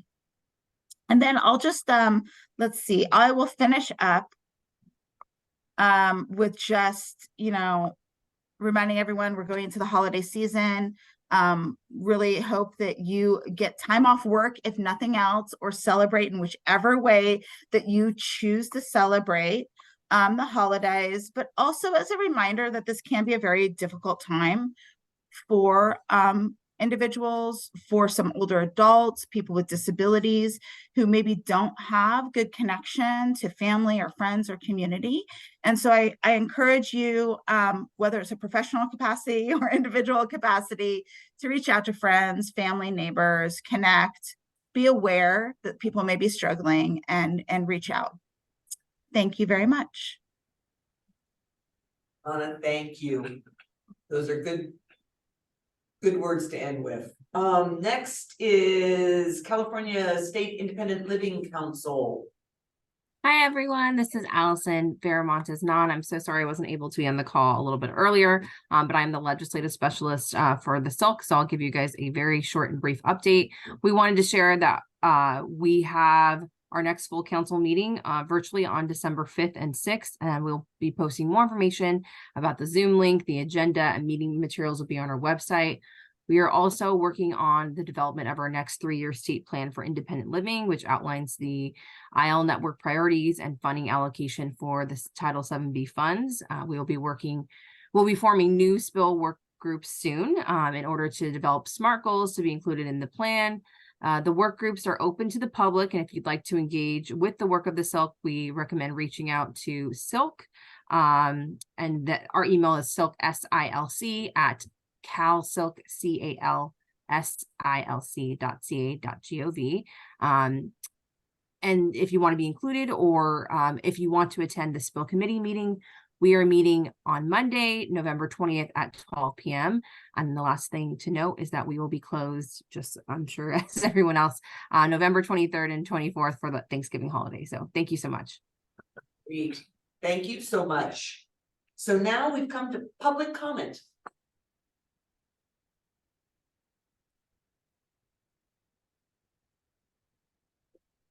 Seeing no hands and not hearing anything, it's time for a lunch break. Not bad. Only 4 minutes late. Thank you all. So back here at 12, seriously, Cindy, 12:45. We'll give you an extra minute. Okay.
Okay.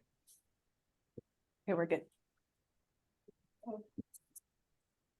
Okay. Well, welcome back, everybody. Thank you, Wilson, for keeping me on time and on task. I get to talking and next thing you know.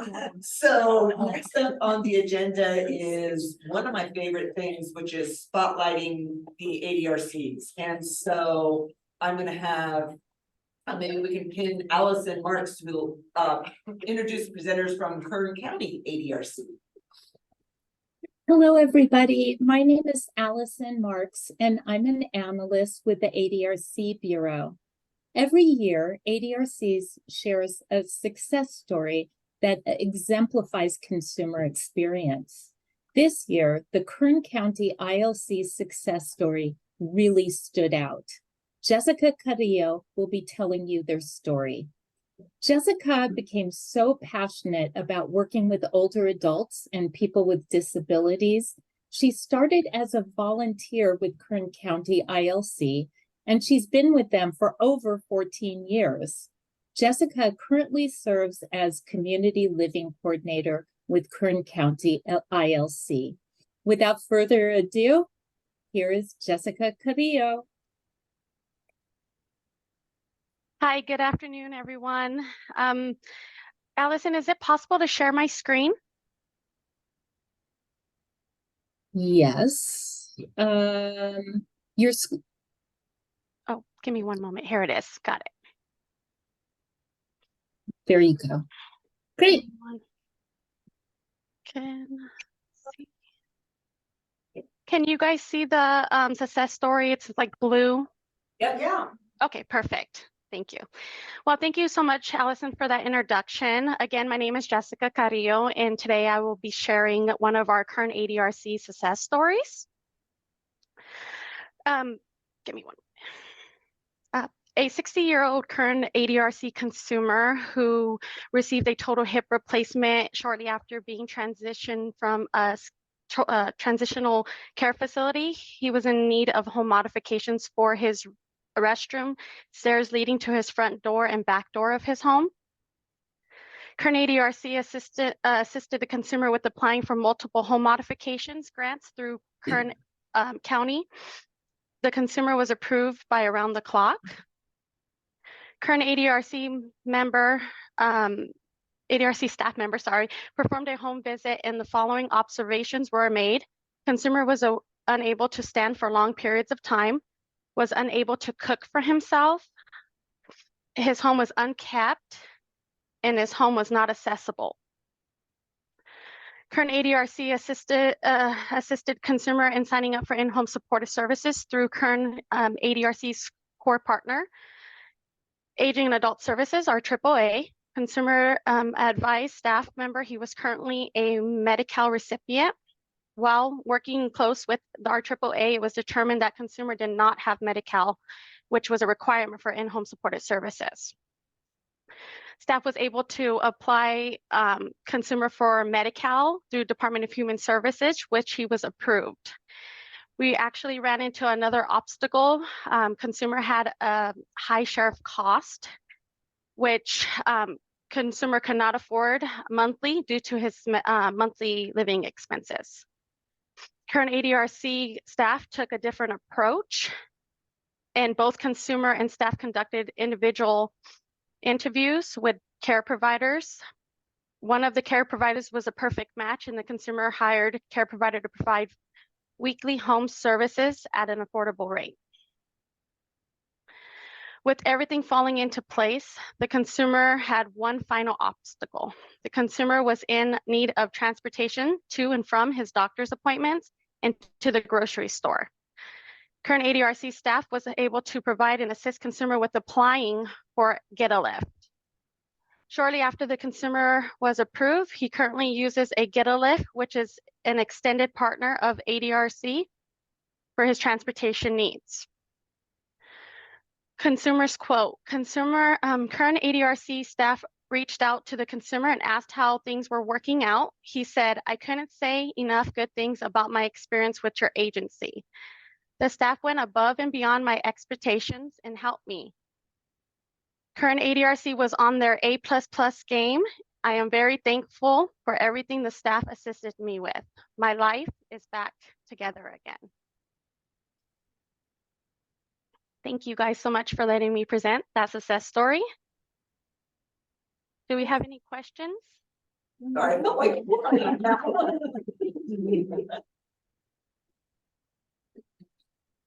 It's so impressive. Any questions from anybody? Okay. Jessica, thank you Carl. I feel this to be a remote comment, but I'll make it. I feel this to be a Ramon comment, but I'll make it. I am just reminded again of the idea of the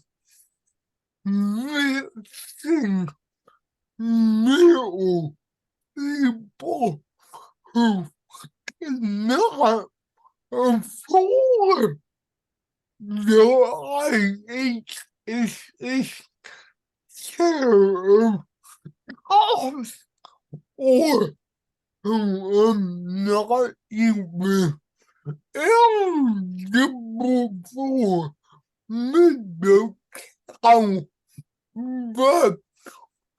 for medical, but who cannot afford private pay home care. I'm just reminded again of the idea of the missing middle, people who cannot afford the IHSS share of cost, or who are not even eligible for Medi-Cal, but who cannot afford private pay home care. It sounds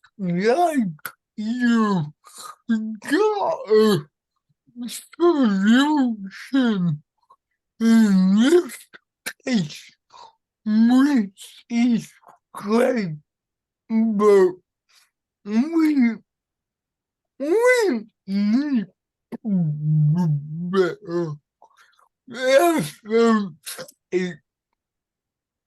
It sounds like you got a solution in this case, which is great, but we need to be better as a state. Couldn't agree more, Carl. Agreed. Yep. Any other questions or comments? Great. Jessica, thank you very much. Okay, next, I will turn it over to Wilson to introduce. We have a presentation from the Intellectual Developmental Disabilities System. So Wilson, I'll let you do introductions. That's good. If Oh, my- that's perfect. muted. Perfect. Thank you, Wilson, again. I have the privilege today of introducing three speakers, Leilani Walter and Dr. Lucy Esreliu from the Department of Developmental Services, as well as Lori Benales from the Alta California Regional Center. And they're going to provide us an overview of the intellectual and developmental disability, or IDD, community systems, programs, services, and unique challenges of aging with IDD.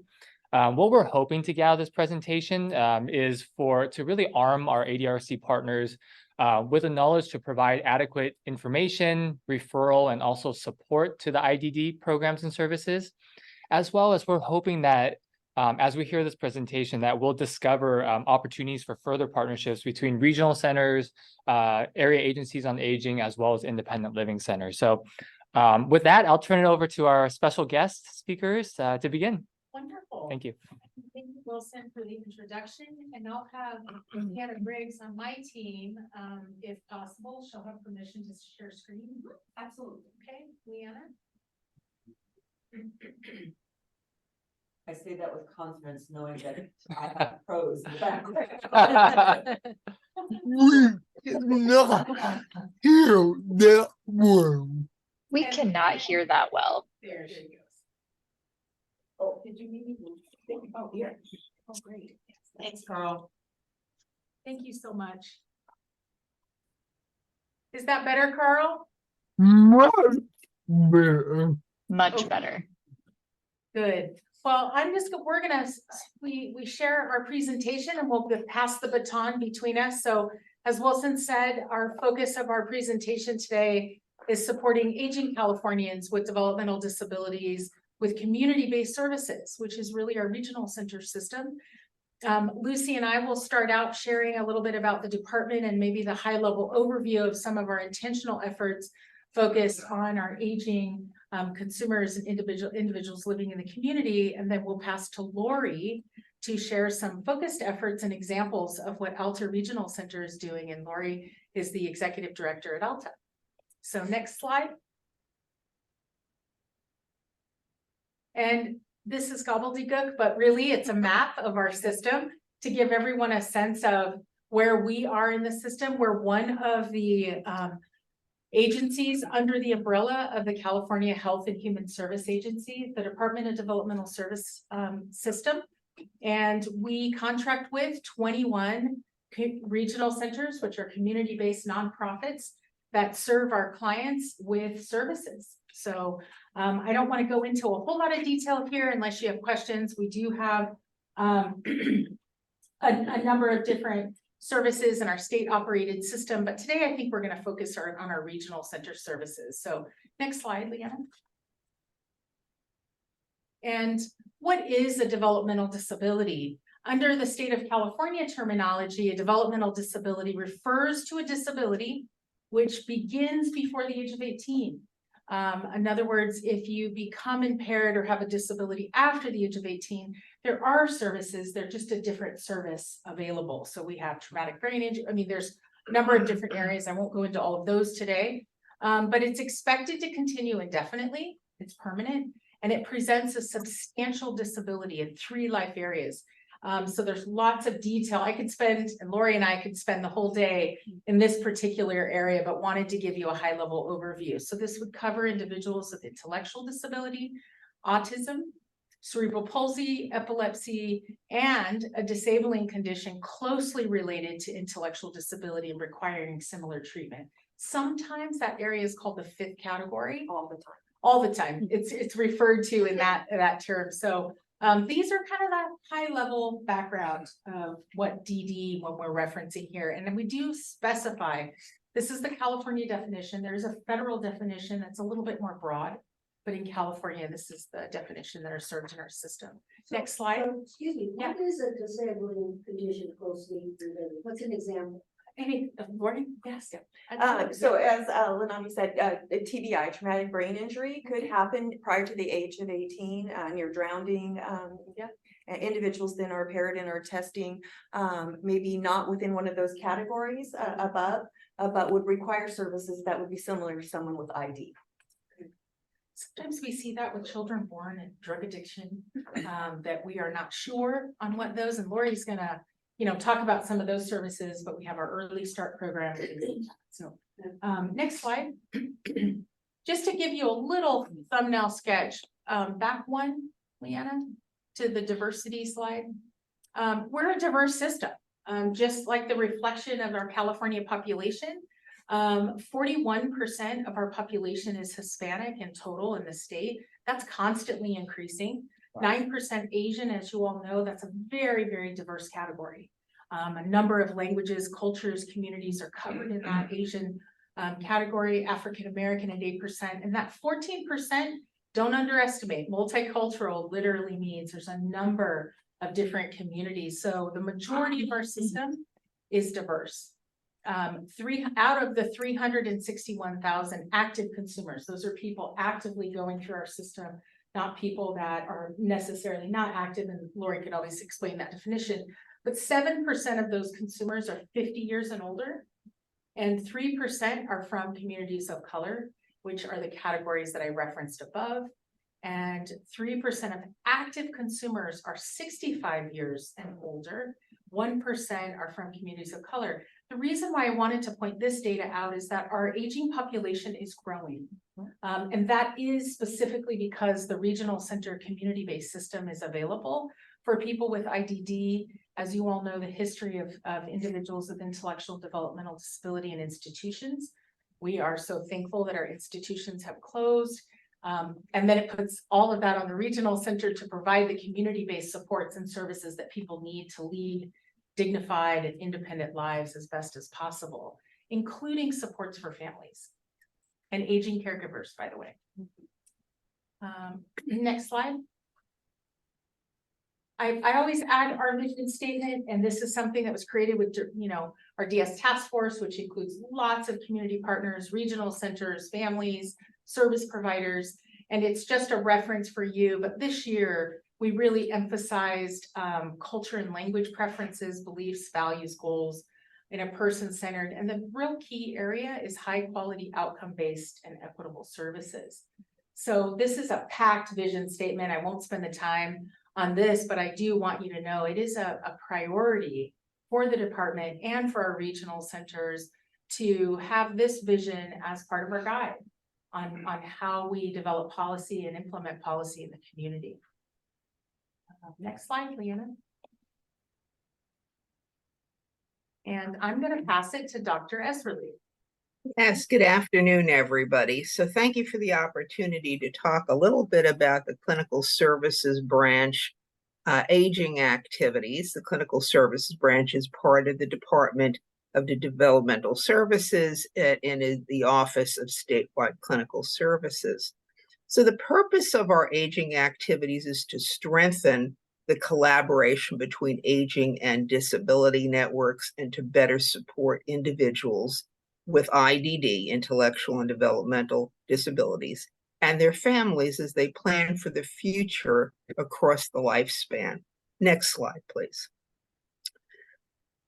The Administration on Disabilities, AOD, awarded a 5-year grant to the National Association of Councils on Developmental Disabilities, NACDD, to better connect programs and services for individuals with developmental disabilities, IDD, and aging programs at the state level. NACD set out to build 15 SATs, State Alliance Teams, and a national community of practice. So there are currently 7 state alliance teams, SATs, including the one that is in California. So part of the community of practice grantees, the requirement We must participate in an annual COP conference. And one of the purposes is the conference is to engage in information sharing. So I'll tell you a little bit about those activities that have to do with the community of practice. We're going to explore and expand a bit on best practices. We're going to engage in cross-training between the disability and aging networks and utilize technical assistance resources provided by the NACDD. We're going to share person-centered planning tools used in the IDD system with agencies and different entities within the aging network. Update aging intake forms to identify caregivers of people with intellectual and developmental disabilities, and the area agencies on aging share information about IDD in meetings and conferences with them. Next slide, please. California entered into the grant during the second year of the 5-year grant, and the California's Department of Developmental Services and the California Department of Aging are partnering to facilitate what is required of the grant. DDS and CDA receive technical assistance, as I mentioned, from the NACDD as they navigate the grant and all that is required. The state alliance teams, the SATs, are comprised of 13 members, all of which, well, the one in California, all of which have some area of expertise in the area of aging and or serving individuals with IDD. The SAT meets on a quarterly basis. During these meetings, the focus is on reviewing data, learning from one another, providing input for the development of the work plan. The developed work plan will serve as a blueprint of how the SAT will achieve goals and make strides towards bridging IDD and aging networks across the state. Additionally, the co-leads of DDS and CDA are required, this is the co-leads of the State Alliance team, are required to participate in routine trainings organized by NACDD, meet monthly with their liaison from NACDD to review progress, and obtain technical assistance as needed. They're going to provide quarterly reports to NACDD and attend quarterly meetings with each of the states that are also involved in the grant to review progress and learn from one another within this community of practice. So I don't have additional slides about two other things I want to mention. And that is that we have identified and we now have a new aging inclusion specialist, Leigh Arquelosa. Unfortunately, she was not able to join us today. Fortunately for her, she's on vacation. But as soon as she comes back, she will be assuming her responsibilities there. And she is formerly a nurse consultant through the Department of Developmental Services Office of Statewide Clinical Services. And she will be the key contact person for DDS with CDA and SAT. A lot of alphabet soup that I'm giving you today. I also wanted to announce that I recently had the privilege of attending the second International Summit on Intellectual Disabilities and Dementia, which was held in Toronto, October 23rd through the 25th. There were 35 participants from around the world, and I had the privilege of representing California. And as you may know, there is a well-established link between aging with Down syndrome and developing Alzheimer's type dementia. But there was a great deal of discussion and interest within this group about neurodevelopmental disorders other than Down syndrome, particularly autism, and the risk for developing Alzheimer's disease and related neurocognitive disorders, or what we call dementias. If at some point in time the committee's interested in hearing more about it, please, I'd be very happy to report out about the summit at a future meeting. So at this point in time, I want to turn the presentation back over to my colleague, Lenani Walter. Thank you. Thank you, Dr. Azulir. I appreciate that. And I think, Leanna, can you switch a slide? There we go. And as I've shared, I'm the Chief Equity Officer. I oversee the Service Access and Equity Division, and Leanna just popped up to one of our big programs, which is our Service Access and Equity Grant Program. You know, the focus of this program is many things, but it is intended to inspire new ideas, creative solutions, and hopefully local meaningful partnerships. We annually get $11 million in grant funding. And we have annual grants, we have annual guidelines, we meet with CBOs, regional centers, we get feedback from all of our partners. We're currently in the throes of grant review right now for the 23-24 year. What I wanted to highlight about the grant program is we have a number of projects focused on the aging community, particularly with our Asian population in the Bay Area and Los Angeles. A number of our projects are focused on aging caregivers. How best to support aging caregivers working with regional centers, but also just oftentimes as the caregiver ages, the caregiver also needs support, which might mean that the loved one that they are supporting also needs additional respite or additional supports along the way. And I can see that as I shared with my own family. I have a brother who's in his 40s and a father who's in his 70s. They both need support. They're inseparable, so we couldn't pull them apart if we wanted to, but the idea that both of them often need supports in different ways is something that I think through the individual program planning process with your local regional center, those are the kinds of things you talk about. Those are sometimes even hard conversations, but they're important because the care of the individual with intellectual and developmental disability may change as they age, as all of us change. So it's an important conversation. It's something that the individual can have, but we do have some focused efforts in that area on education for aging caregivers and also in different languages. So in our Cantonese speaking, Vietnamese speaking populations, Mandarin, it's been a high area of need. Many of those particular communities choose to care for their loved one in the family home. In addition to our Hispanic communities, a number of our communities of color choose to care for their loved one in the family home. As in my family, Native Hawaiian, it's the same. So it's a value system. And what we have to do as a system is honor the values of the family. So you can't easily calculate what people are or not getting without taking into account the culture and the value and the experiences of a family. Many families want to stay together. And what we have to do as a system is best support them to do that. And that's a choice, right? Next slide, please, Leanna. Community navigation, community-based navigation is one of those seedlings born from the grant program. It's also been a really important model for us to actually get referrals from regional centers. Sometimes people think, well, aren't you taking from a regional center? And actually regional centers reach out to the navigators. Some of the navigators speak, indigenous languages of Mexico. We have navigator programs that speak Mixtec and Zapoteco.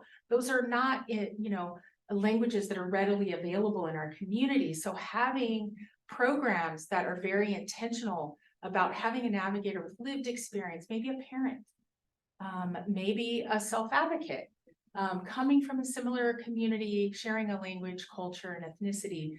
This has been an incredibly effective model, so much so that this year we changed our grant to now, instead of having multiple project types, there are only two: community-based navigation and education and training. And that means more than just check the box, here's a brochure outreach. It's actually, you have to go through a full training series. So this is an excellent opportunity. It's also done in partnership with our family resource centers, which is a really long time trusted partner.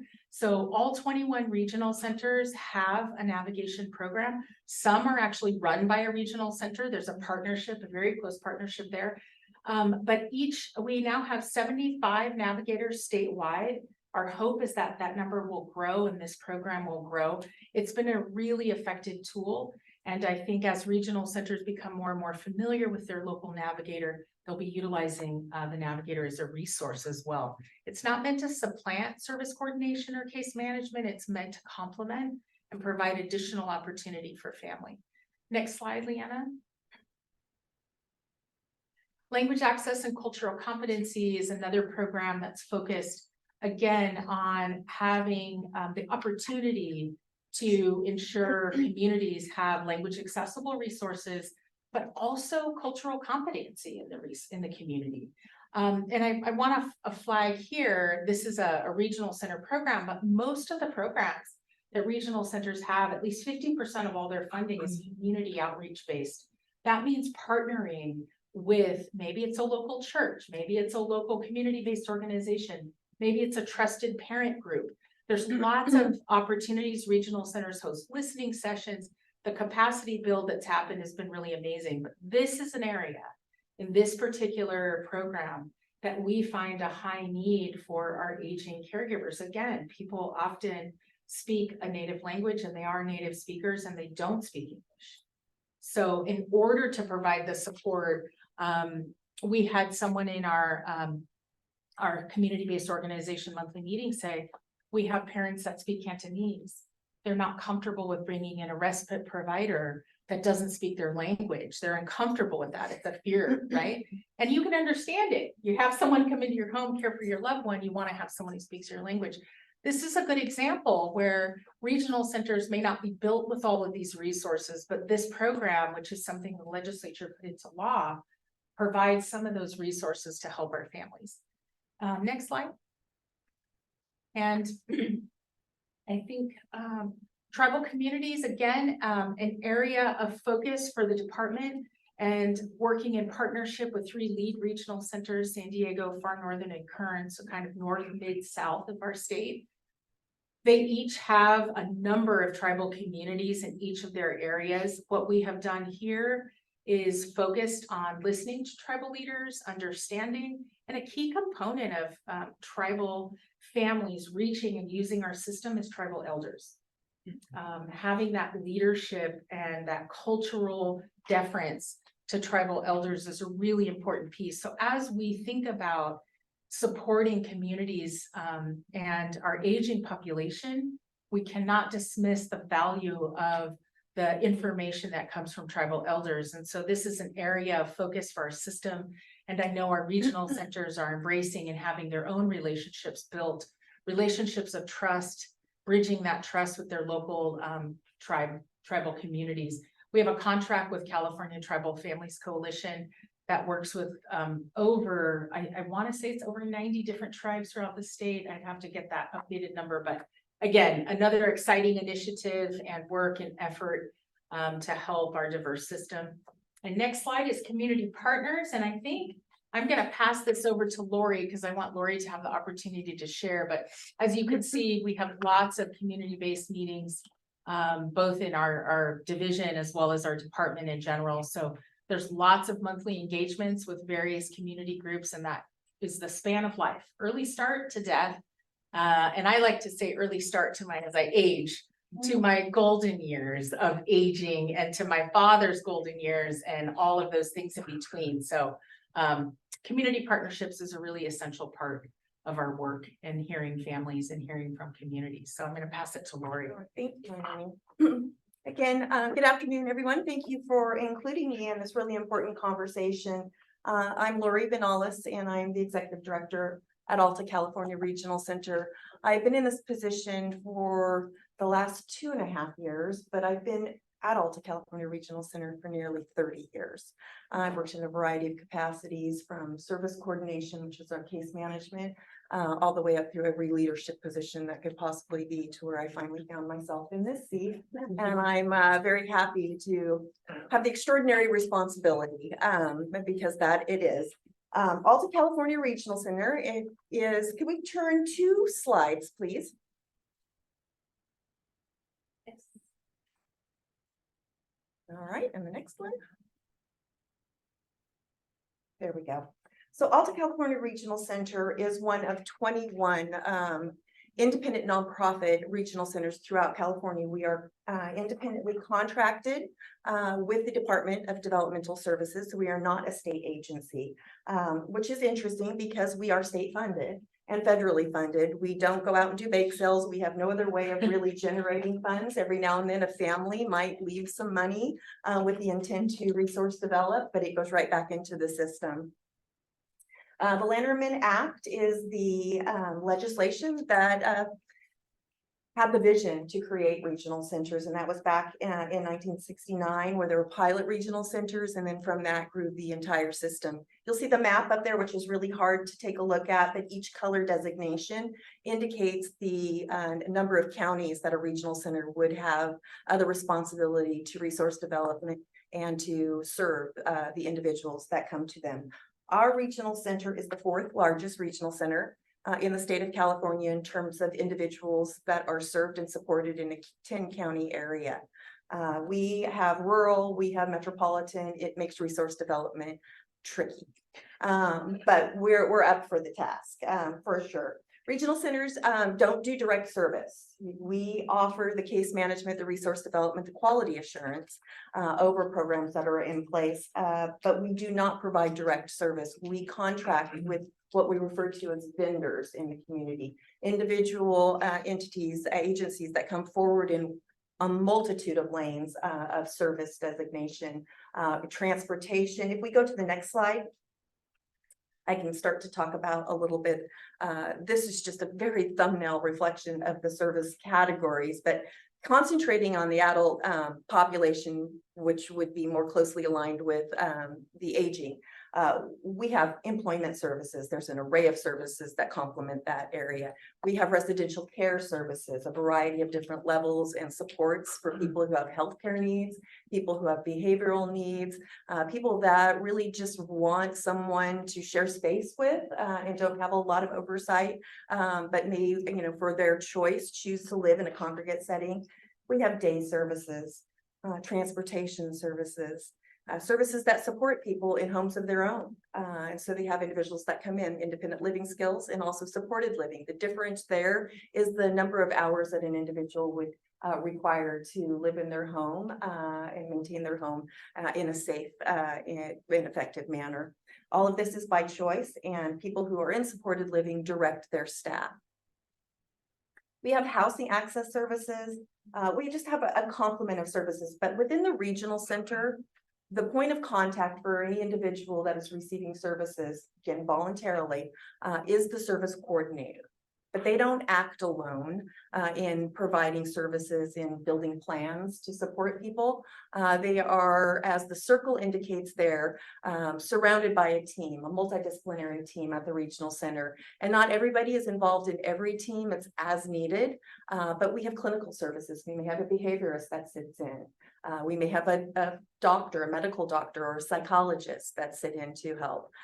We've got quality assurance, individuals that are looking at the regulations and making certain that the vendors that we have hired to do a specific job are in fact holding to the quality and the promises made when they contracted with us. So we do hold people accountable.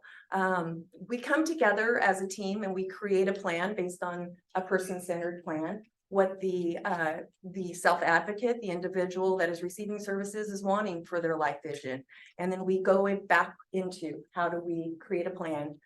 What services do we need to get? Is it going to be a regional center funded service, or is there a service that's available generically in the community? We look to do that.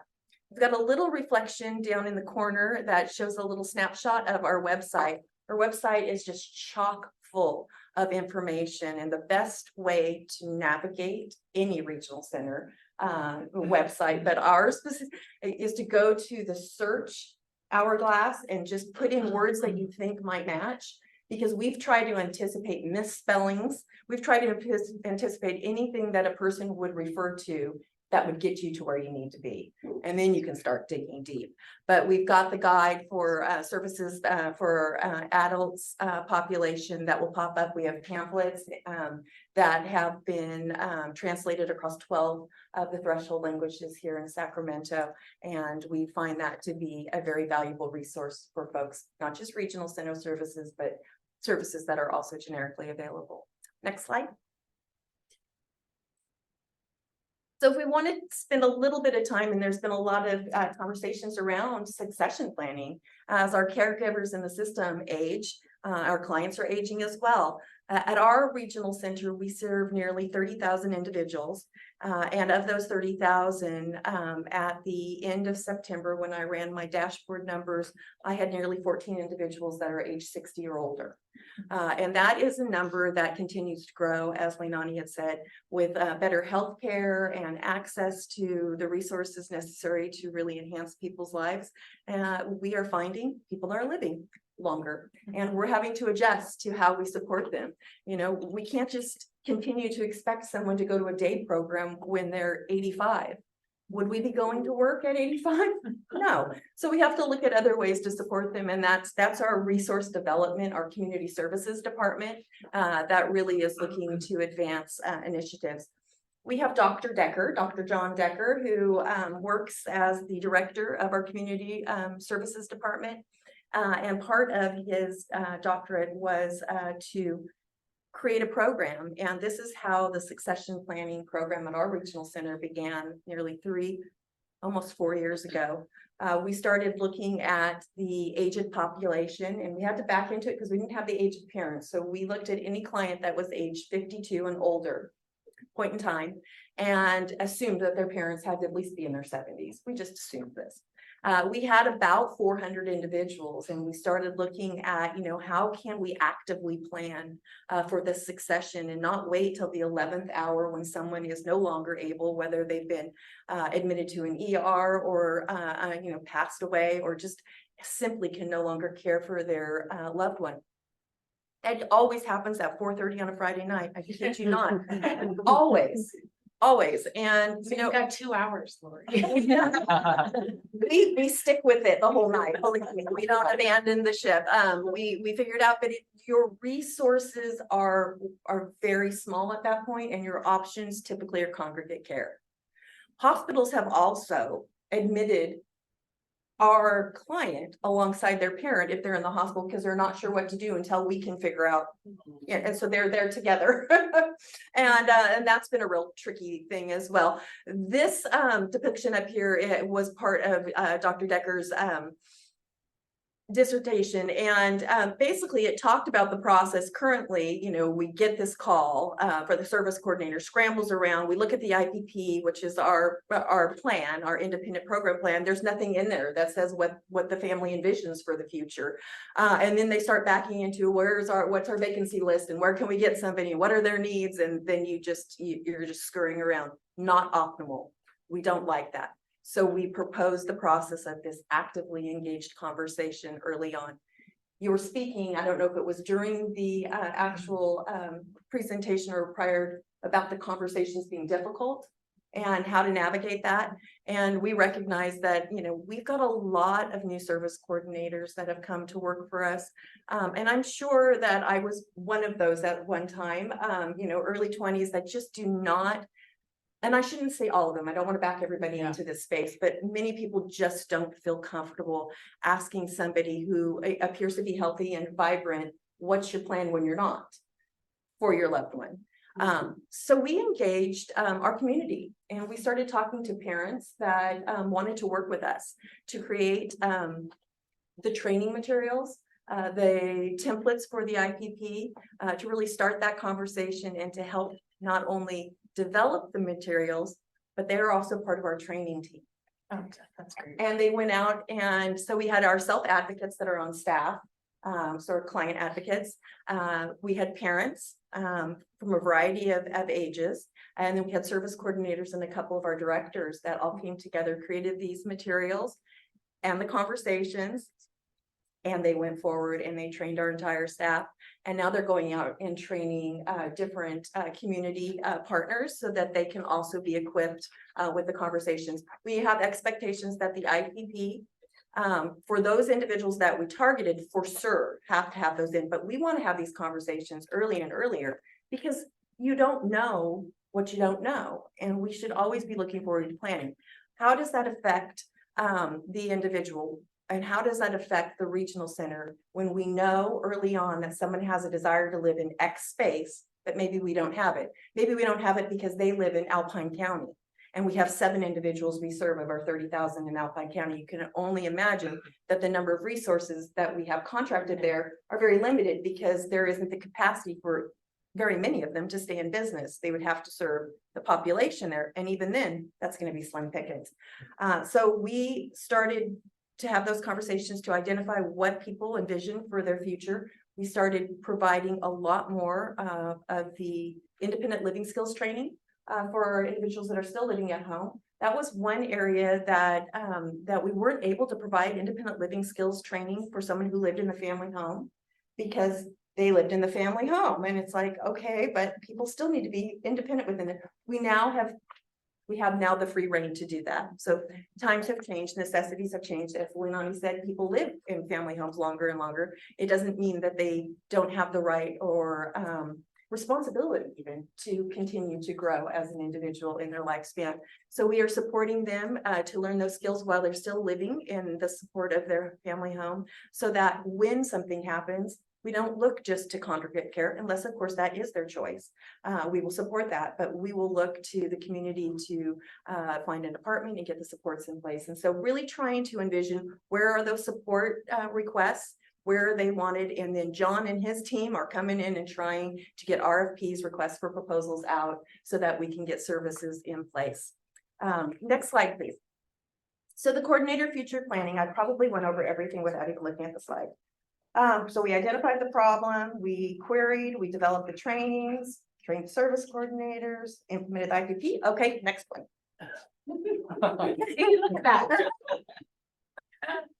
Okay, so a lot of really great synergy happened as a result of bringing our community together. And we see this happen not just with this particular subject matter, but across the board. When you engage your community, you start to realize and uncover untapped areas, the dreams of other people, and together we can make things happen. Regional centers can't do it on their own, families can't do it on their own, but together we can do a really, great opportunities to advance. In this case, housing, affordable housing, that's an issue across the state for anybody, really. But our clients particularly are living on SSI largely, and it is it's a game changer when they can get affordable housing. And it's leveling when they get a job and affordable housing. There's just so many things that open the door for equalizing, opportunity. So the family members that were part of our succession planning are go-getters.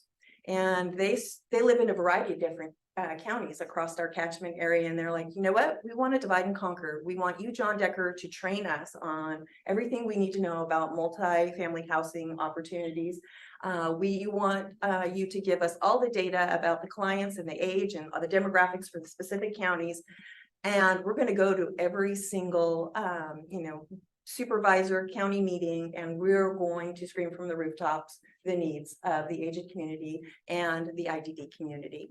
And Yolo County is just one really positive example of the outcomes that have been a result of a particular parent who just did an extraordinary job. And then John has come in and created a lot of context, and Supervisor Provenza at Yolo County has created a task force for individuals with IDD and their caregivers. And as a result of that, we put forward a support letter, and there is a multifamily housing project that the department has also helped to supplement and finance a buy-in for 15 set-aside units for regional center clients that will be available very soon off of Main Street in Woodland. 15, So nice. it is lovely. So, people go, well, 15, there's 30,000 people. You know what? We keep chipping away at this. And I think over the last 5 years, we've done 6 multi-family home set-asides. And we're just going to keep going. We've gotten very good at it. And then now that we're leveraging the voices of people with lived experience, it's a game changer. So, but we could not And do it's it. integrated housing. It's right? integrated housing. That's Yeah, the no, this is beautiful part. not just a set aside where people, no, it's all integrated, and it's just fantastic. Over on Richards Boulevard, Marisol Village, they, took down all of the projects that were there and reconstructed just a beautiful community. And we have 18 set aside there. Nice. And just a few months back, people began to move in, and it's a life-changing experience for individuals. They're beautiful homes, and there's a garden a community garden that people can go and pick fresh fruits and vegetables and just use them at will. It's all free to them, and it's wonderful. It's affordable housing, Oh, it's amazing. Yeah, it's Richards and 16th, I think. Yeah, it kind of goes like this, and yeah, it's gorgeous. Yeah. So those are a couple of the projects. The disability, if you go to the next slide, the disability, I'm always a slide ahead, it seems. Disability Housing Alliance is just what I was saying about the family members. This is a picture of a Zoom meeting. Dr. Decker is highlighted there with his Grizzly Adam beard. And all of the smiling faces are the individuals that have donated their time and efforts to make a difference that we serve. Housing is a big deal, and it's a huge area in our strategic plan. You know, employment and housing, family supports and services. Those are the areas that we're really looking to affect change and make a difference. Next slide, and I think this is it. So this is all of the ways you can contact us, and I have altaregional.org there. Hopefully I said that right. Yeah. And then I have our DDS website, and then I also have our grant program if you have further interest. But thank you for having us today. We appreciate sharing more about our department, our efforts in the community with regional centers, and we're always open to questions, certainly, if you have any. Absolutely. Thank you so much. This was just great. This is great. This was a wealth of information, and thank you it's nice having the slides as well. So I think we have time for 2 questions from Ramon and Carl. Thank you. This is like totally inspiring. Thank you so much for your presentation. So what is the ratio of your budget to the population served? For Alta, California, what's your annual budget and how many, and you said you have 30,000 clients? Yes, and growing each and every day. It's a point in time number. We grow about 5 to 7% in client growth every year. And our budget is based on client growth and then the stability of the actual system. So I can't give you a year to year, but this year we're nearly $800 million at our regional center. There you go. That's purchase of service. Oh, most definitely. Most of that is all purchase of service. Yeah, we have it seems like pocket change when you look at the operational budget, but the purchase of service to support individuals to affect their IPPs is the majority of my 800 million. Thank you. Yeah. The system, may I just clarify too, the system as a whole in this current year budget was $14.3 billion. And that includes some state services. Carl, you're up. Thank you. A couple of call had the same question. Why so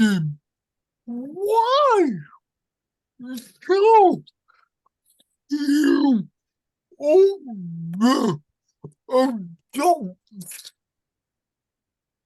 Thank you. A couple of us on this call had the same question. Why so few older adults? Our system's a younger system. Oh, absolutely. Yeah, I think that as we continue to have better access and better healthcare, people are living longer. But prior to that, the age expectancy of individuals was not that old. And so I've got at our regional center, we've got I think 5 or 6 individuals that are into their 90s. It's just not something that was the life just didn't last that long for individuals. As of the, if I may, as of the 1980s, the average life expectancy with somebody with an intellectual developmental disability was about age 26. And so we have more than doubled the life expectancy. And we will, just as the whole population is aging and graying, so too is the population of individuals with intellectual and developmental disabilities. Thank you, Dr. Isserlou. I'm glad you shared that. So the age was much younger. So I think with community-based services, regional centers, and integrating more and more individuals in multifamily health, in these opportunities, the lifespan is extending longer and longer. So it's a good thing. It's a good thing. Wow. Very good. Thank you so much. This was wonderful. Thank you.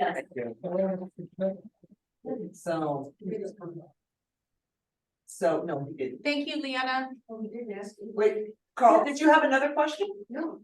Okay, thank you. Yes, Carl. Keep me honest. Thank you for having us. So why were they dying so early? People were living in institutions, if you recall, the developmental centers across the state that were people living, and I wouldn't say it's all, I would say there's lack of services, lack of healthcare, all kinds of Yeah, it's really hard to do. That's right. I mean, just early intervention services, Yes. early detection of needs of people through the lifespan, just general improvement in healthcare and prenatal, perinatal, postnatal care all have led not only to the increase of the entire population of older adults, but certainly has benefited individuals with intellectual and developmental disabilities. And Lori has great expertise in early start, and the early start program is amazing. Yeah, so that's our Birth to 3. It's a federal education program that in the state of California is administered through the regional center system. We work in, great complement with the Department of Education to serve what I fondly refer to as our littles. We typically don't get someone the day they're born unless they were being either drug exposed in baby. But we'll get somebody usually around 6 to 8 or 9 months. Or for those that are looking at a rule out of autism, we are getting them younger and younger now, but typically it's when you would expect an individual to start speaking, and then families get concerned that that's not presenting, and they come to us. So we get them at a variety of different points along that road, but it's intervention. It's not, we're not saying, oh, you have a developmental disability at that point. We're looking to put speech pathology, OT, PT, any, infant development specialists and any type of services and that we get family education to enhance the development of their little, we're going to do everything we can so that at age 3, when we do developmental testing, we're like, we're going to hand you off to education and you are not eligible. Which is a wonderful thing, right? That a person has gotten all the supports that they need to thrive. Yeah. But about 80% are eligible. Yes. And then we move them on to our children's department, and they are educational advocates and support the family in a variety of ways. It's great. Yeah. Thank you. Thank you again. Yeah. Thank you so much for having me. Hey, Wilson, you and your team are up for ADRC funding updates. You have 30 seconds. 30 seconds. I actually want to spend 10 seconds and just to thank you again. And I just, Absolutely. I want- It's a pleasure. Thank yeah. you so much. Thank you. and I wanted to recognize Lori too, because I've been to many community events and I've seen Ultra Regional Center in a lot of those events, just kind of getting the word out there and being proactive. So that's probably why you have, people know about it and are taking, using the services and such. Outreach is Appreciate that. really important. Flag that every regional center flies, and it's one of those things that's kind of a blessing and a curse because we want to make sure that we can get people through the front door, but the workforce issues that everybody's experiencing and clinicians that need to do all that testing can sometimes slow that timeline, but we're doing everything we can. We don't want to begrudge anybody the opportunity if they're eligible. Right. Yes. Yeah. Thank you, Lori. Thank you, Leilani. Pass it up there too. Okay, back into today's chair. Okay, so I'm up for ADRC funding updates. So just real quick, same update as previous month. So ADRC infrastructure grants. We currently expect our 25 total combined of emerging and designated ADRCs are expected to continue receiving funding through the $10 million infrastructure grants. However, we currently do not anticipate funding available for new ADRCs in fiscal year 24-25. We are at the Department of Aging and also DOR and others, we are working with our partners and stakeholders to actively pursue other alternative funding sources to hopefully mitigate this potential scenario. So we'll keep everyone updated as we work on potentially other funding sources.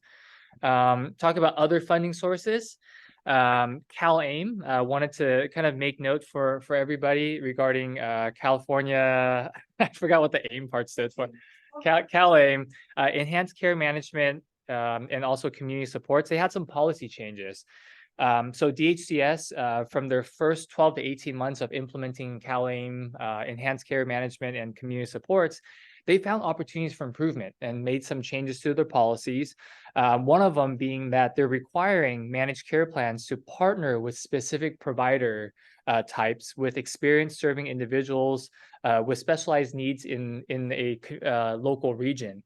And so specifically, these managed care plans will be required to contract with locally available community-based organizations, such as our AAAs and ILCs, that have experience working with eligible populations and delivering services such as enhanced care management and community support. So with that, I just want to encourage our AAAs, ILCs, and other core and extended ADRC partners to really leverage your experience serving older adults, people with disabilities, and caregivers, and reach out to these managed care plans and consider being a CalAIM provider.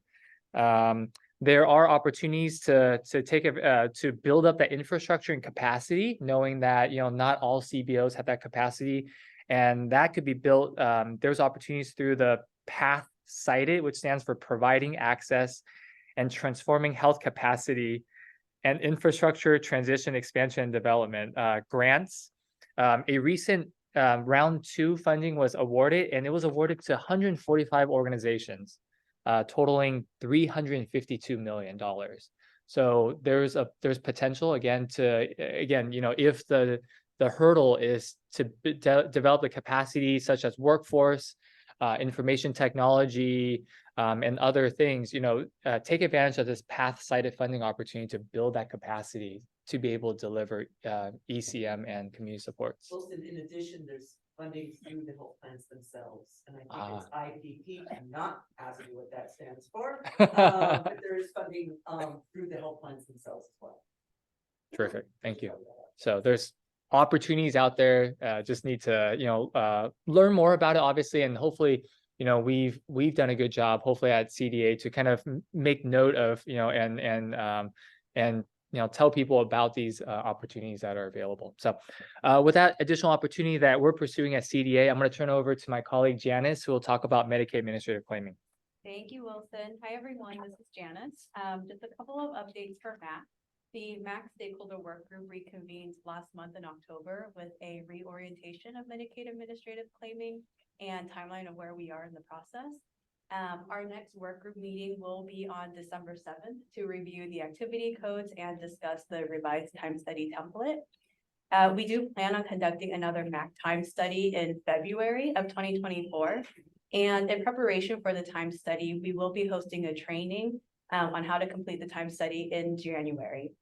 More information about the time study training will be coming, but in the meantime, we strongly encourage staff from ADRCs, which includes staff from AAAs, ILCs, and/or extended partners, to consider participating in the time study and help us spread the word. We really hope to get more participation for the second MAC time study, which will help us determine how much money could be potentially reimbursed for Medi-Cal related activities. So if you would like to join the MAC stakeholder work group, or if you have any questions about our timeline or MAC in general, please reach out to our team. Thank you. Terrific. I just want to conclude by also piggybacking on Janice and just saying, reach out to us, adrc@aging.ca.gov. And also want to mention, and as a reminder too, that the first time study that we did, we estimated, I think it was about 1.4 million in potential funding. From what we've seen in other states, we have a strong feeling that the potential can actually be higher than the 1.4 million. So we're hoping with more participation from our ADRC partners, we can better get a feel of how much potential funding that we may be able to receive in total, but also at the ADRC and specific organization level as well as you participate in the time study. So hopefully that's another plug to participate and be a part of this and provide your feedback. With that, I'm going to turn it over to Cindy. Hopefully that was quick enough. Very good. Okay, so next up are the committee work plan progress reports. I'm going to ask all of you, we usually give you 5 minutes each. We're going to narrow it down to 3 minutes each. And we're going to start with the training work group. Carl, I know you're flying solo. I was afraid I would be upset. Thank you. Cindy, Carl, training work group.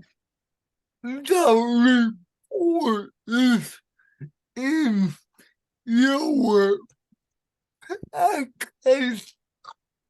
Highlight all the round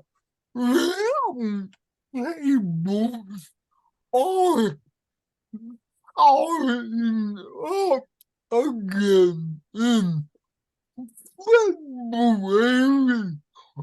I'm not announced the first one, and we are still working on a training curriculum. That is my 2-minute update. I was afraid that I'd be up first. Thank you, Cindy. Carl Sigmund, Training Work Group. The report is in your packets. Highlights are that the roundtables are starting up again in February, and we'll announce the first one. Then we're still working on the training curriculum. No. Oh, go back. No. Oh, no. Oh, no. Thank No. you. So training roundtables roundtables are starting up again in February. Anna announced the first one, and we are still working on a training curriculum. That's my 2-minute update. You did good, Carl. Thank you. Next up is sustainability work group, and Joe or Larry or both. Well, Larry, you're live, so I think you get the honors. But it's gonna be real brief because we had a meeting a week ago and we didn't have any members other than myself on the call. So we canceled the meeting, put it off to next week. A document was shared throughout the ADRCs. I believe everyone got it, the funding document. Please take a look at that. It's great information and we would love to get some feedback on that. Done. Thank you, Larry. I think you missed a really good opportunity being the only one in the meeting. I'm just saying for future. Thank you so much. And then up next is data and outcomes work group. Elaine, Letty, both. Hey, this is Elaine. Thanks, you guys. We are going to I want to let you know that we looked at a whole lot of data, and the good news is more people we're reaching more people are choosing to use additional services and lots of different services. So with that, Sandra was going to give an update on and show you some data points. Are we still on for that? We're on. She's sitting right next to me. I'm ready. All right, go for it, Sandra. Okay, thank you. Good afternoon, everybody. My name is Sandra De Silva, and I'm the data analyst in the ADRC Bureau, and we're going to be discussing 22-23 data and analysis. So a brief introduction as to what ADRCs provide. ADRCs provide access to long-term services and supports through enhanced information and referral. ADRCs discuss options for long-term services and supports through person-centered options counseling. Then ADRCs assist with short-term service coordination and transition services from a hospital or institutional setting to home. Next slide, please. Every quarter, the ADRCs provide their data to CDA for analysis on trends or possible gaps in data. In fiscal year 22-23, 15 designated ADRCs reported data. Next slide, please. Analysis of ADRCs who have reported data over several years shows an increase in the 4 main service functions offered by the ADRCs. And of the people who contacted ADRCs, half got referrals for services. 12% received counseling about their options for services, and 11% received coordination of services in the short term, which is under 90 days. 2% were transitioned from a hospital or other community setting to the home or community-based setting of their choice. Next slide, please. Okay. So I reviewed the success stories, and many consumers felt ADRCs assisted them with having a more coordinated system for accessing long-term services and supports. These included enrollment assistance in IHSS, Medi-Cal, SSDI, CalFresh, RTC discount cards, and housing vouchers. Next slide, please. So local ADRCs have reported barriers to providing services, which are lack of affordable housing, housing shortages and long wait lists, lack of IHSS and affordable care providers, lack of transportation in rural areas, high Medi-Cal share of costs, and staff challenges within, such as hiring, retaining, and training staff. Local ADRCs have reported trends related to transition services, which are consumers unable to find housing with low credit score and eviction history, inaccessible and unaffordable housing, and challenges in coordinating discharge between ADRC and institution facility staff. ADRCs share with us that they are actively working to resolve these barriers to providing services. Next slide, please. So the Independent Living Center of Orange County provided us with one of their many success stories. An 84-year-old woman spoke with her doctor about mobility issues. A referral for a wheelchair was placed by her doctor. 6 months went by and she still did not receive the wheelchair. Until the consumer called her local ADRC, she was immediately assigned a consumer advocate who identified a proper wheelchair through their assistive technology reuse program. Shortly thereafter, a wheelchair was delivered to the consumer's home. The wheelchair allowed the consumer to continue living safely in her home. That's a really good success story. Okay, next slide, please. So looking ahead, ADRCs indicated they're looking forward to implementation of the CHARM system to streamline data collection between partners. The quality of the data collected will greatly improve in the future with the implementation of the CHARM system. Please, ADRCs, please continue to collect your data. The data collected informs important ADRC decisions. To increase uniformity, data definitions will be standardized and released later in fiscal year 23-24. We are reviewing partner data submission and updating the data collection process.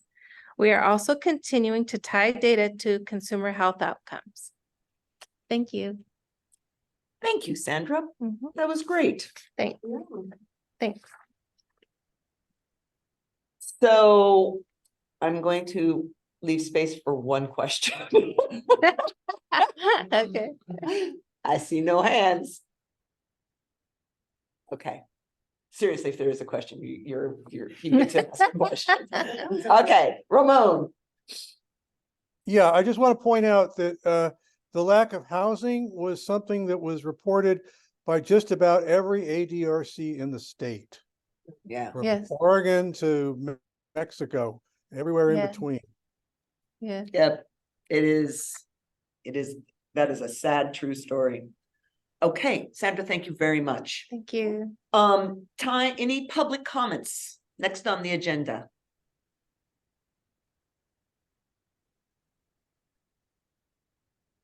Seeing no hands, hearing no voices.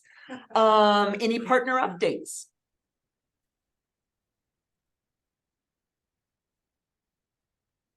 Okay, so summarizing, was there any action items? Okay, Cindy, are we gonna get all the slides that were shown? yeah, we always do. That was actually. Is that the action So, item? What- yeah, this is Wilson. So we'll collect all the electronic copies of the presentations. This includes the Veterans Directed Care presentation, Sarah Steenhausen's CDA presentation, and also Department of Developmental Services and Regional Centers presentation as well. So 3 presentations. That's great. Yeah, this was a jam-packed meeting, so this was great. Any ideas for future meetings? I had one, and I don't know if it's a bad idea. It could be. Well, trying to get your comments about the time studies. I'm wondering, is there anybody out there that, and I'm trying to formalize what it might be to like talk about both the bumpiness of it, but the value of it to help get people signed up, because I think that would be, it feels like a lift, I think, for some, and I think it is, but I think it's we don't want to lose sight of the goal down there. And I think if we can get through the lift or help people answer questions around it, that might be good.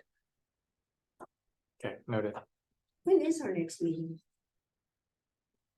January, and announcement, it is at CDA. It is not here. Oh, January 15th. So any other ideas for future meetings?